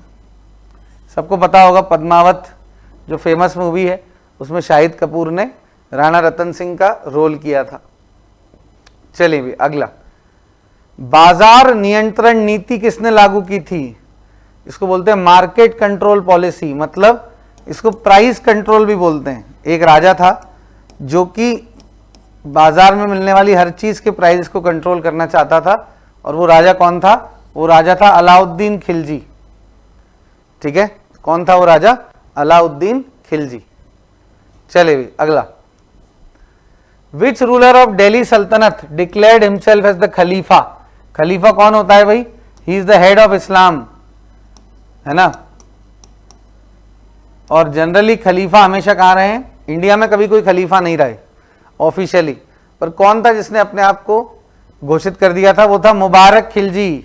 अलाउद्दीन खिलजी के बेटे थे ये, पगले टाइप के थे थोड़े, है ना, अजीब अजीब हरकतों वाले। और एक अजीब हरकत इन्होंने और की, जब अपने आप को इन्होंने क्या बोल दिया? खलीफा। चलिए अगला सवाल। दिल्ली सल्तनत का कौन सा सुल्तान घरी या हाउस टैक्स वसूलने वाला पहला व्यक्ति था? है ना, घरी मतलब क्या था? House tax. पहली बार किसने इंपोज किया था? तो पहली बार इंपोज किया था अलाउद्दीन खिलजी ने। ठीक है, पहली बार हाउस टैक्स इंपोज करने वाला रूलर कौन था? अलाउद्दीन खिलजी। हालांकि बाद में मोहम्मद बिन तुगलक ने भी यह टैक्स लोगों पर लगाया था। चलिए, who introduce the system of दाग, मतलब ब्रांडिंग ऑफ हॉर्सेस, एंड चेहरा डिस्क्रिप्टिव रोल ऑफ सोल्जर? है ना, दाग और चेहरा ये बहुत फेमस मिलिट्री रिफॉर्म्स थे। है ना, अपनी मिलिट्री या जो कैवलरी थी उसकी क्वालिटी को मेंटेन करने के लिए। और ये इंट्रोड्यूस करने वाला कौन था भाई? कौन था बताओ? हाँ, ये था अली गुरशाब। कौन था अली गुरशाब? अलाउद्दीन खिलजी। अलाउद्दीन खिलजी। क्वेश्चन थोड़ा घुमाने की कोशिश कर रहा है। अलाउद्दीन खिलजी का ही ओरिजिनल नाम क्या था? उसका ओरिजिनल नाम था अली गुरशाब। क्लियर? चलो भाई आगे बढ़ा जाए। Which historian had written that Mubarak Shah sometimes used to come in naked position at the royal court? है ना, मुबारक शाह कौन था? मुबारक शाह खिलजी, अलाउद्दीन खिलजी का बेटा, है ना। और इनकी एक आदत थी, है ना, इनकी एक आदत थी। इनकी आदत ये थी कि ये जो है नेकेड कभी कभी बिना कपड़ों के दरबार में जो है आते थे और ये बताने वाले हमें थे जियाउद्दीन बरानी। जियाउद्दीन बरानी जो अपनी किताब तारीख ए फिरोज शाही में हमें ये बात बताते हैं। ठीक है, क्या नाम था? तारीख ए फिरोज शाही। चले भाई अगला। दिल्ली सल्तनत का वह सुल्तान जिसने राजधानी को दिल्ली से दौलताबाद स्थानांतरित किया था, मतलब शिफ्टिंग ऑफ कैपिटल, है ना, ये बहुत फेमस है, इसमें बहुत गड़बड़ भी हुई थी। और किस राजा ने ऐसा करने की कोशिश की थी? ठीक है, ये था मोहम्मद बिन तुगलक। क्यों किया था? क्योंकि मंगोल का खतरा दिल्ली को ज्यादा था और देवगिरी जो है वो सेंट्रली लोकेटेड था, इसलिए इसने ऐसी कोशिश की थी जो कि बहुत बुरी तरीके से बाद में फेल हो गई थी। चले भाई आगे। The sultans of which dynasty of Delhi Sultanat ruled the country for longest period. अभी मैंने बताया एक डायनेस्टी थी जिसने 94 ईयर्स तक रूल किया था, है ना, 94। ठीक है, 1290 में दिल्ली से वो खिलजी डायनेस्टी बनी, 1320 तक रही, ये शॉर्टेस्ट थी। 1320 में आई तुगलक और इन्होंने रूल किया 1414 तक, 94 ईयर्स, और ये क्या बन गए? Longest ruling dynasty. तो क्या होगा इसका जवाब? इसका जवाब होगा डी तुगलक वंश। चलिए, निम्नलिखित में से किस शासक ने आमिर कोह विभाग की स्थापना की थी? है ना, इसको दीवान कोह भी कहा जाता है। और ये बेसिकली क्या था? एग्रीकल्चर डिपार्टमेंट था और इस डिपार्टमेंट की स्थापना की थी मोहम्मद बिन तुगलक ने अपने एग्रीकल्चर रिफॉर्म्स को इंप्लीमेंट करने के लिए। चलिए, निम्नलिखित में से किस सुल्तान के दरबार में सबसे अधिक दास थे? विच of the following Sultan had most number of slaves in his court? इतने ज्यादा स्लेव थे कि इस राजा को एक डिपार्टमेंट भी बनाना पड़ा था इन्हें संभालने के लिए। इस डिपार्टमेंट का नाम था दीवान बंदगान। और ये राजा कौन था? ये राजा था फिरोज शाह तुगलक।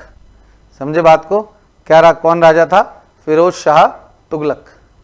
चलें, द सुल्तान ऑफ दिल्ली सल्तनत who is reputed to have built the biggest network of canals in India. 4 canal बनवाए इस राजा ने, 4 कैनाल। और कौन था ये राजा? ये राजा था फिरोज शाह तुगलक अगेन, है ना। कौन था ये राजा? ये राजा था फिरोज शाह तुगलक। चलें भाई आगे बढ़े। Who brought 2 Ashokan pillars to Delhi from Topra and Meerut? है ना, किसने अशोका के 2 पिलर्स दिल्ली और मेरठ से, तोपारा का है मेरठ, मतलब वहां से दिल्ली लेके आए, है ना, मतलब दिल्ली लेके आए तोपारा और मेरठ से। तो अगेन इसका भी आंसर क्या है? फिरोज शाह तुगलक ने ऐसा काम किया था। इसको दूसरे राजाओं के काम देखने का शौक था। चलिए भाई, who was the last ruler of Tughlaq dynasty of the Delhi सल्तनत? देखो 1414 में तुगलक डायनेस्टी के आखिरी राजा को ओवरथ्रो कर दिया गया और सैयद डायनेस्टी एस्टैब्लिश हुई।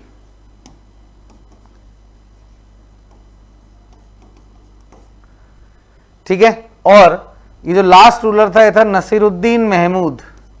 ध्यान रखना, तुगलक डायनेस्टी के लास्ट रूलर कौन था? नसीरुद्दीन महमूद। चले भाई अगला सवाल। देखो एमपीपीएससी मेंस 2002 टेस्ट सीरीज 23 की टेस्ट सीरीज 23 दिसंबर से शुरू होगी, फिर एक बार फिर से शुरू होगी 19 जनवरी में, है ना। बोथ ऑनलाइन एंड ऑफलाइन हमारा हमेशा मॉडल रहा है। आपको प्रिंटेड मॉडल आंसर मिलेंगे, कॉपी चेकिंग एक्सपर्ट्स के द्वारा होगी और डिटेल फीडबैक दिया जाएगा। और इंग्लिश और हिंदी मीडियम दोनों के लिए ये अवेलेबल है। तो जो भी इस बार प्रीलिम्स दे रहे हैं वो ऑब्वियसली मेंस देंगे, उम्मीद करता हूं, और हम उनके लिए हमेशा टेस्ट सीरीज लेकर अवेलेबल रहेंगे। चलिए, in which year did Timur Lang attack India? है ना, तैमूर तुम्हें पता ही है कौन था? एक लुटेरा था। ठीक, कब उसने इंडिया को इन्वेड किया? तो वो इन्वेजन हुई 1398 में, जब ये नसीरुद्दीन महमूद ही राजा थे, है ना, नसीरुद्दीन महमूद ही तब राजा थे। उन्होंने किया इसका, मतलब इन्होंने 1398 में इन्वेजन की, वो कुछ नहीं कर पाए। फिर Mohammad bin Tughlaq was also known as, मतलब बेसिकली मोहम्मद बिन तुगलक का ओरिजिनल नाम क्या था? है ना, ओरिजिनल नाम क्या था, तो उसका ओरिजिनल नाम था जौनुआ खान। इसी के नाम से बाद में फिरोज शाह तुगलक ने जौनपुर का शहर भी एस्टैब्लिश किया था। समझे बात को, तो क्या नाम था इसका, जौनुआ खान। चलिए भाई आगे बढ़े। दर उल शिफा क्या था, फिरोज शाह तुगलक ने एस्टैब्लिश किया था दर उल शिफा। ठीक है, तो दर उल शिफा basically it was a chain of hospitals, है ना, दर उल शिफा was a chain of hospitals. तो बेसिकली यहां पे ऑप्शन में क्या लिखा है, अ फ्री हॉस्पिटल, तो ये सही है, बट एक्चुअली उसका मतलब क्या था, अ चेन ऑफ हॉस्पिटल, मतलब कई सारे अस्पताल जो है वो बनाए गए थे। अगला, who was the founder of Syed dynasty, तो देखो 1414 में सैयद डायनेस्टी एस्टैब्लिश हुई थी तुगलक डायनेस्टी को ओवरथ्रो करके, और ये काम किया किसने था, उसका नाम था किज्र खान। क्लियर, कौन था ये आदमी, इसका नाम था किज्र खान। चलो अगला, दीवाने अर्ज विभाग किससे संबंधित था, देखो दीवाने अर्ज विभाग पहली बार बलबन ने बनाया था और ये संबंधित था डिफेंस से, रक्षा से, है ना, ये this was the defence department. दीवाने अर्ज, इस डिपार्टमेंट का जो हेड होता था उसको बोलते थे अरिज ए ममालिक। क्या बोलते थे उसे, अरिज ए ममालिक। चले भाई अगला सवाल, इक्तादारी सिस्टम किसने इंट्रोड्यूस किया था इंडिया में, है ना, ये पूछना। देखो इक्तादारी सिस्टम वैसे सेंट्रल एशिया में पहले से तुर्कियों द्वारा प्रैक्टिस किया जाता था अपने एम्पायर्स में, पर इंडिया में इसे इल्तुतमिश किया था, इंट्रोड्यूस किया था इल्तुतमिश ने, जब इसने इक्ता इंट्रोड्यूस किया इंडिया में, है ना, इंट्रोड्यूस किए क्या, इक्ता। तो इसका आंसर क्या होगा, इल्तुतमिश। अगला, अलाई दरवाजा किसने बनवाया था, दिल्ली का है अलाई दरवाजा, तो ध्यान रहे अलाई दरवाजा बना था अलाउद्दीन खिलजी के समय पर, है ना, अलाई दरवाजा का निर्माण किसने करवाया, अलाउद्दीन खिलजी। इसके अलावा अलाई दरवाजे के अलावा अलाई मीनार करके भी एक है जो पूरी नहीं हो पाई, आधी रह गई, तो वो भी अलाउद्दीन खिलजी ने ही करवाई थी। ठीक है, दिल्ली सल्तनत के किस सुल्तान ने हौस खास और कोटला का किला भी बनवाया था। दिल्ली में हौस खास आज भी एक जगह है और एक जगह है फिरोज शाह कोटला, तो नाम से हमें पता लग गया कि ये दोनों जगह बनवाई थी किसने, ये दोनों जगह बनवाई थी फिरोज शाह तुगलक ने। समझे बात को। चलो भाई अगला, हु अमंग द फॉलोइंग सल्तनत ruler were of Afghan origin. देखो जितने भी लोगों ने, जितने भी डायनेस्टीज ने दिल्ली सल्तनत पर रूल किया, पहले स्लेव डायनेस्टी, फिर खिलजी डायनेस्टी, है ना, फिर तुगलक, फिर सैयद, ये सब कौन थे, तुर्की लोग थे ये। पर दिल्ली सल्तनत पर जिस डायनेस्टी में आखिरी ने राज किया वो कौन सी थी, लोदी डायनेस्टी, है ना, और लोदी तुर्की नहीं थे, ये थे अफगान्स। तो इसका आंसर क्या होगा, इसका आंसर होगा डी, लोदी। ठीक है भाई। अब who was the founder of Lodi dynasty, तो देखो 1451 में लोदी डायनेस्टी एस्टेब्लिश हुई थी और इसके फाउंडर का नाम था बहलोल लोदी। तीन इंपॉर्टेंट रूलर थे इस डायनेस्टी के, बहलोल, सिकंदर और फिर इब्राहिम। चलो भाई अगला, Aamir Khusro was the court poet of. Aamir Khusro जो कि बहुत फेमस पोएट थे जिन्हें बोलते थे तुताए हिंद, मतलब पैरेट ऑफ इंडिया, है ना, ये किसके दरबार, किसके कोर्ट में थे, तो ध्यान रहे अलाउद्दीन खिलजी के कोर्ट पोएट हुआ करते थे आमिर खुसरो। समझे बात को। चलो भाई अगला, Agra city was founded by. Agra city किसने फाउंड की थी, तो देखो आगरा बनाया गया था 1504 में। क्यों बनाया गया था, जिससे दिल्ली और ग्वालियर के बीच में एक और जगह हो सके जहां से राजा अपनी कैंपेन्स को लॉन्च कर सके, और ये काम किया था सिकंदर लोदी ने। ध्यान रखना, सिकंदर लोदी ने आगरा की स्थापना की थी। चलो भाई अगला, what was the original name of Sikandar Lodi. Sikandar Lodi जो कि दूसरे रूलर थे, बहलोल लोदी के छोटे बेटे थे, है ना, उनका ओरिजिनल नेम जो था वो था फरीद खान।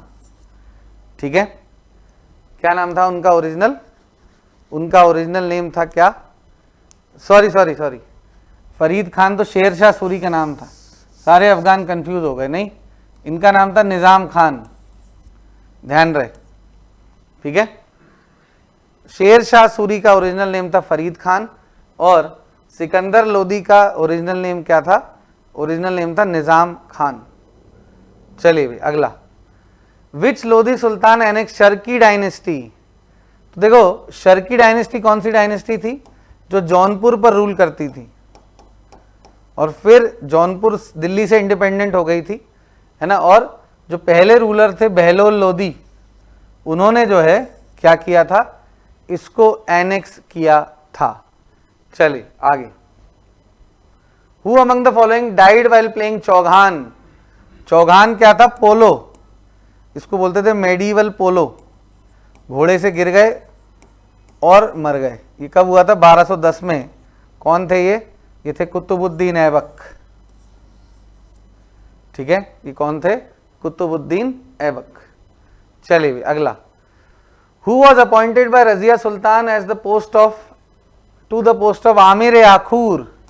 आमिर आखूर कौन होते थे, मास्टर ऑफ स्टेबल्स, जितने भी घोड़ों के अस्तबल हैं उसके मंत्री एक तरीके से। तो पावरफुल पोस्ट थी और ये पोस्ट दी गई थी किसको, जलालुद्दीन याकूत, है ना, एक अफ्रीकन थे ये, जो कि रजिया के काफी करीब माने जाते थे, ठीक, कौन, जलालुद्दीन याकूत।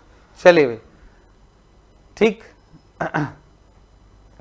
मोठ मस्जिद की स्थापना किसने की थी, दिल्ली में मोठ की मस्जिद का निर्माण किसने किया था, तो मैं बता दूं, सिकंदर लोदी के एक नोबल थे, सिकंदर लोदी के समय पर एक नोबल थे जिनका नाम था वजीर मियाँ भूया, मतलब वजीर थे, वजीर मियाँ भूया। तो उन्होंने मोठ मस्जिद जो है दिल्ली में वो बनवाई थी, ध्यान रहेगी बात। चलो अगला, which one of the following is the correct chronological order of Afghan rulers to the throne of Delhi सल्तनत। मतलब बेसिकली अफगान रूलर का सीक्वेंस पूछ रहा है। तो देखो ये दिख रहा है, बहलोल लोदी फाउंडर थे, सिकंदर लोदी उनके बेटे थे और इब्राहिम लोदी उनके। तो ये हो गया सीक्वेंस सी, बहलोल, सिकंदर और इब्राहिम। समझे बात को। चलो अगला, the first Indian ruler to organize Hajj pilgrimage from the state exchequer. मतलब किस राजा ने मतलब जो उसको टैक्स आता है ना, जो टैक्स रेवेन्यू उसको आता है उसमें से पैसा निकालकर हज के लिए पैसा दिया, तो वो था फिरोज शाह तुगलक, एक डिवोटेड मुस्लिम। वो चाहता था कि लोग जो हैं वो हज पे जाएं, तो इसने ऐसा किया था। नेक्स्ट, दिल्ली सल्तनत का सबसे विद्वान शासक जो खगोल विज्ञान, गणित और चिकित्सा सहित शिक्षा की विभिन्न शाखाओं से पारंगत थे, कौन थे ऐसे, ये थे मोहम्मद बिन तुगलक। भले ही मोहम्मद बिन तुगलक को एक फेल्ड किंग बोला जाता है, पर जब नॉलेज की बात आती है तो इनके सामने सब फेल हो जाते थे। समझे बात को। चलिए भाई अगला, निम्नलिखित में से कौन सा संगम युग का लोकप्रिय देवता नहीं था, है ना। Which of the following was not a popular deity of the Sangam age. देखो संगम एज में थे तो सारे हिंदू राजा ही, बट उनका नाम बदल दिया जाता था। शिवा और विष्णु थे, कृष्ण बलराम थे, इंद्र और मुरुगन थे, पर बस जो नहीं थे वो थे गणेश। गणेश जी जो है संगम एज के दौरान साउथ के एक पॉपुलर गॉड नहीं माने जाते थे। चले अगला, संगम साहित्य में कावेरी पट्टनम का संबंध किससे है। तो देखो कावेरी पट्टनम कैपिटल थी, और कावेरी पट्टनम किसकी कैपिटल थी, कावेरी पट्टनम चोल्स की कैपिटल थी, चोलास की, ठीक है। पहले इनकी कैपिटल थी उरयूर संगम एज में, फिर इसको शिफ्ट कर दिया गया पुहार, और पुहार को ही क्या बोलते थे, पुहार को ही बोलते थे कावेरी पट्टनम। समझे। चले भाई अगला, who was the first prominent ruler of Chalukya dynasty of Badami, है ना। तो देखो बादामी चालुक्यास, इनका सबसे फेमस रूलर तो है पुलकेशन सेकंड, पर मैं बता दूं इनके पहले रूलर पूछे हैं तो वो है पुलकेशन वन। समझे, जो पहले पावरफुल रूलर थे इनके वो कौन थे, वो थे पुलकेशन वन।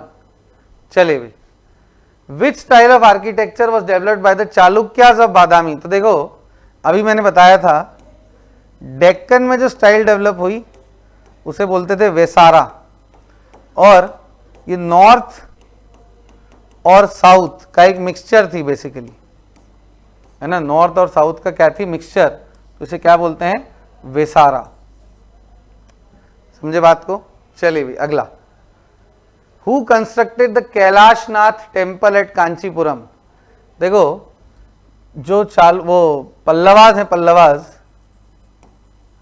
वो जो हैं अपने टेम्पल आर्किटेक्चर के लिए बहुत फेमस हैं, टेम्पल आर्किटेक्चर के लिए जो है वो जाने जाते हैं। तो सवाल क्या पूछ रहा है, 175 वाला जो क्वेश्चन है वो पूछ रहे हैं कि कैलाशनाथ, कांचीपुरम के कैलाशनाथ मंदिर का निर्माण जो है वो किसने करवाया था। ठीक है, तो देखो इसमें जो है वैसे तो नरसिम्हावर्मन 1 कई बार आपको देखने को मिलेगा, पर क्योंकि इसमें नरसिम्हावर्मन नहीं है तो इसमें आंसर आएगा नरसिम्हावर्मन 2, है ना। क्या आंसर आएगा, नरसिम्हावर्मन 2। चलिए भाई, ठीक वही टेस्ट सीरीज की बात जो हमने फिर से अभी की थी, 23 और 19 जनवरी को शुरू हो रही है। चलो अगला, संगम युग के दौरान निम्नलिखित में से कौन सा तमिल देश का राजवंश नहीं था। मतलब चोल, चेरा, पांड्या, ये संगम एज के 3 पावर्स थे, तो कौन सा इनमें से नहीं था। तो ऑब्वियसली कौन नहीं है यहां पर, पल्लवाज। पल्लवाज बाद के हैं, संगम एज के बाद में वो साउथ इंडिया में अपना किंगडम एस्टैब्लिश करते हैं। चलो अगला, why was Uraiyur famous. Uraiyur जो है ना वो चोलास की कैपिटल थी और यहां सबसे ज्यादा होता था कॉटन, और ये कॉटन एक्सपोर्ट होता था रोम में, है ना। तो ये बहुत इंपॉर्टेंट सेंटर था किसका, it was a very important trade centre of cotton, है ना। कपास का एक महत्वपूर्ण व्यापार केंद्र था, कौन सा, उरयूर। चले भी आगे बढ़ा जाए। Which of the following religion was patronize by Pala, है ना। देखो ध्यान रखना, पालास को कहा जाता है last great patrons of Buddhism, है ना। इसके बाद बुद्धिज्म को कोई पेट्रोनाइजेशन नहीं मिला, तो क्या आंसर होगा इसका, बौद्ध धर्म। निम्नलिखित में से किस धर्म को पाल शासकों ने संरक्षण दिया, तो क्या आंसर था, बौद्ध धर्म। चलिए भाई, विच of the following temple is an example of rock cut architecture. Rock cut मतलब पत्थर काट काट के बनाए गए हैं, मतलब पहाड़ों को काट काट के बनाया गया है ना। तो शोर temple, Rajeshwar temple, Jagannath temple, ये सब फ्री स्टैंडिंग टेम्पल्स हैं, मतलब पत्थर अलग से ला के इनको बनाया गया। जो रॉक कट है वो है कैलाश टेम्पल एलोरा में, जो कि राष्ट्रकूटा पीरियड में बनाया गया था। ठीक है, समझे बात को। चलो भी अगला, which river is praised in the 5th century Tamil epic Silappatikaram. देखो काफी मतलब डिटेल्ड में भी सवाल पूछे जा रहे हैं, है ना। जैसे ऋग्वेद में सरस्वती को सबसे शुद्ध प्योर नदी बोला गया है, उसी तरीके से सीलापड्डीकरम में अभी मैंने बताया तमिल एपिक सीलापड्डीकरम, तो उसी तरीके से सीलापड्डीकरम में कावेरी की तारीफ की गई है ना, ध्यान रहेगी बात। चलो भाई आखिरी 20 सवाल, हु वर दी उमानार, है ना। क्या बोल रहे हैं, ये जो वर्ड है उमानार, ये क्या रिप्रेजेंट करता है, उमनार। तो ध्यान रखना, जो लोग सॉल्ट की ट्रेडिंग करते थे उन्हें उमानार कहते थे, है ना। नमक के जो व्यापारी हुआ करते थे, नमक के जो व्यापारी थे उनको क्या बोलते थे, उमानार। चलिए आगे, द टर्म यवन प्रिय मेंशन्ड इन एंशिएंट टेक्स्ट। यवन मतलब फॉरेनर, मतलब फॉरेनर्स को क्या अच्छा लगता था बहुत ज्यादा, उनको अच्छी लगती थी पेपर, मतलब काली मिर्च। तो काली मिर्च को क्या बोला गया है, यवन प्रिय। मतलब यवन मतलब फॉरेनर, मतलब यवन प्रिय क्या था, लाइक्ड बाय द फॉरेनर्स। ठीक है, लाइक्ड बाय द फॉरेनर्स। ठीक, तो पेपर के लिए वर्ड यूज करते हैं क्या, यवन प्रिय। अगला, Elephanta caves are predominantly attributed to which Hindu god. Elephanta cave अभी हमने बात की, सबसे ज्यादा जो यहां पर डिपिक्ट किए गए हैं वो है शिवा। ध्यान रखना, सबसे ज्यादा जो डिपिक्शन है यहां पर वो किसका किया गया है, शिवा का किया गया है। अगला question, Angkor Wat Vishnu temple कहां पर है? बहुत फेमस, इंडिया के बाहर बहुत बड़े हिंदू मंदिर हैं और ये कहां पर स्थित है? कैम्बोडिया में। ठीक है। अगला, where is the famous Virupaksha temple located? है ना, मैं बता दूं, ये विरूपक्ष टेम्पल विजयनगर के समय की बात है, विजयनगर एम्पायर के समय की बात है ना। और ये लोकेटेड है कहाँ? हम्पी में। हम्पी वॉज डेवलप्ड, है ना। हम्पी को डेवलप ही किसने किया था? हम्पी को डेवलप किया था किसने? विजयनगर ने। क्लियर? चले भी अगला, third Sangam was held at. तो ध्यान रखना, जो पहला और तीसरा संगम था, मैंने बताया 3 है तो पहला और तीसरा संगम कहाँ हुए थे? मदुरई में, है ना। मदुरई, क्योंकि मदुरई किसकी कैपिटल थी? पांड्यास की। और अभी मैंने कहा कि संगम्स को पेट्रोनाइज किसने किया था? पांड्या रूलर्स ने ही किया था। चले भी आगे बढ़े। According to Sangam text the term Kon, Ko and मनन, क्या पूछ रहा है ये? The term Kon, Ko and मनन, समझ में आई कि नहीं बात? कोन, को एंड मनन, ठीक, ये किसके लिए यूज किया जाता है? तो ध्यान रखना, ये अलग अलग, देखो संगम एज में अलग अलग तरह राजाओं, अलग अलग तरह के राजाओं का वर्णन है ना। तो ये जो वर्ड है तीनों ये यूज किए जाते थे राजाओं के लिए। समझे बात को? ये वर्ड किसके लिए यूज किए जाते थे? राजाओं के लिए।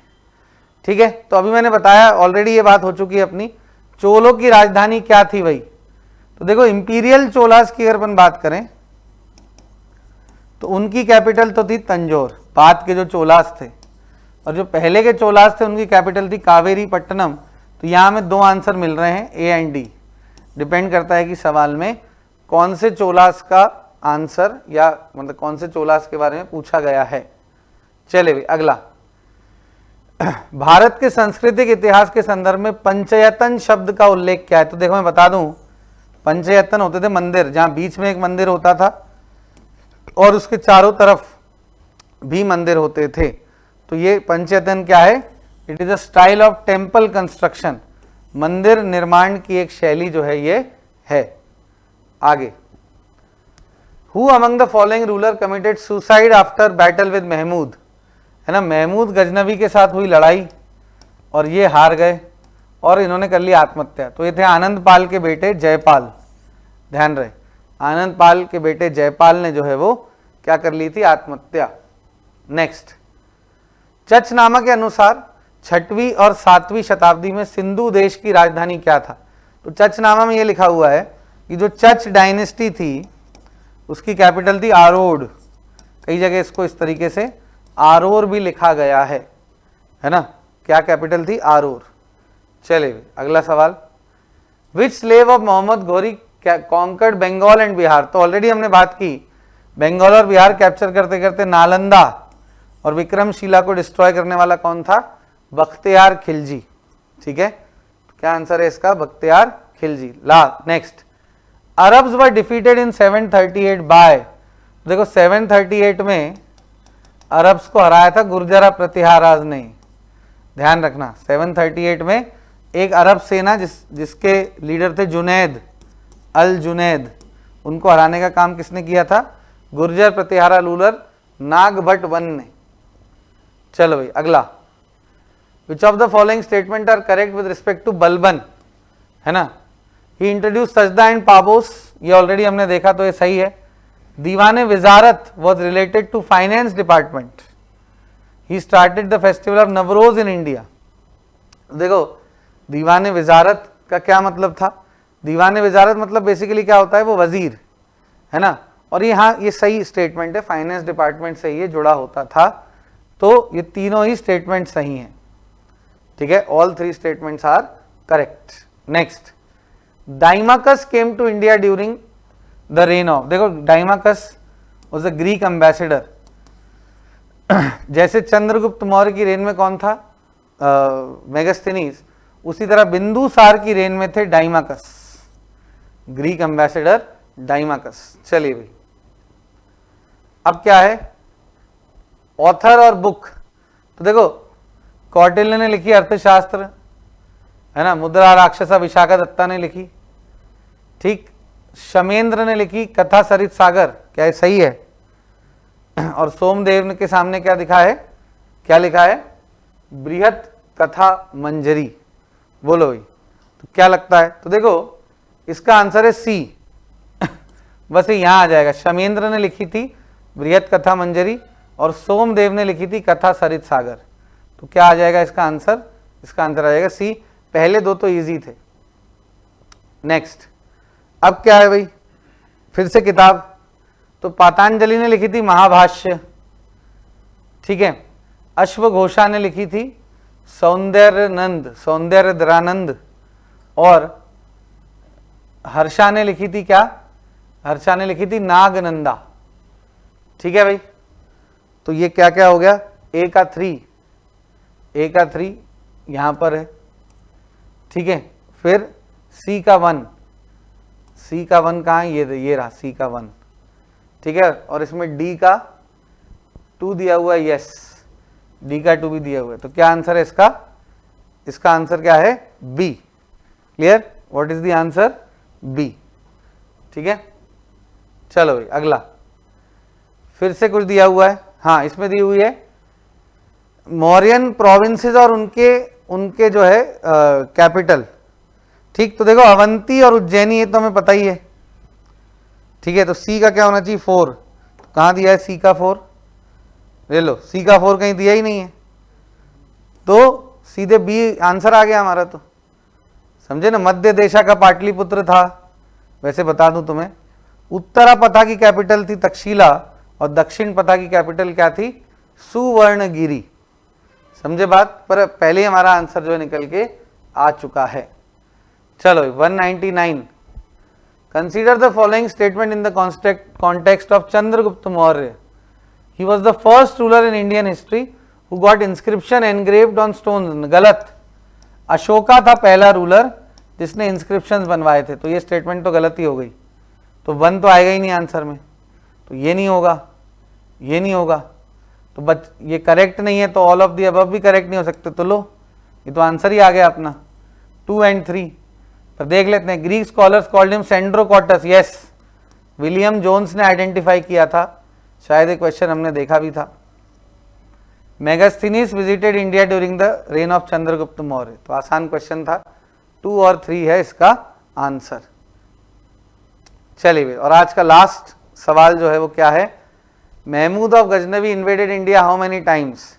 तो देखो बहुत हमें पता है कि 998 एडी है ना, 998 एडी और 1026 एडी के बीच में महमूद गजनवी ने 17 बार इंडिया पर आक्रमण किए थे। कितनी बार? 17 बार। चलिए, इसी के साथ अपना एक क्विक रिवीजन खत्म होता है। आई होप आपको विजयम 2.0 से फ़ायदा मिल रहा होगा। तो और मैं उम्मीद करता हूं कि आपका प्रीलिम्स का एग्ज़ाम बहुत ही एक्सेप्शनल जाएगा। और अब हम मिलेंगे मेंस के समय पर, किसी भी माध्यम से मिलेंगे, पर मिलेंगे ज़रूर।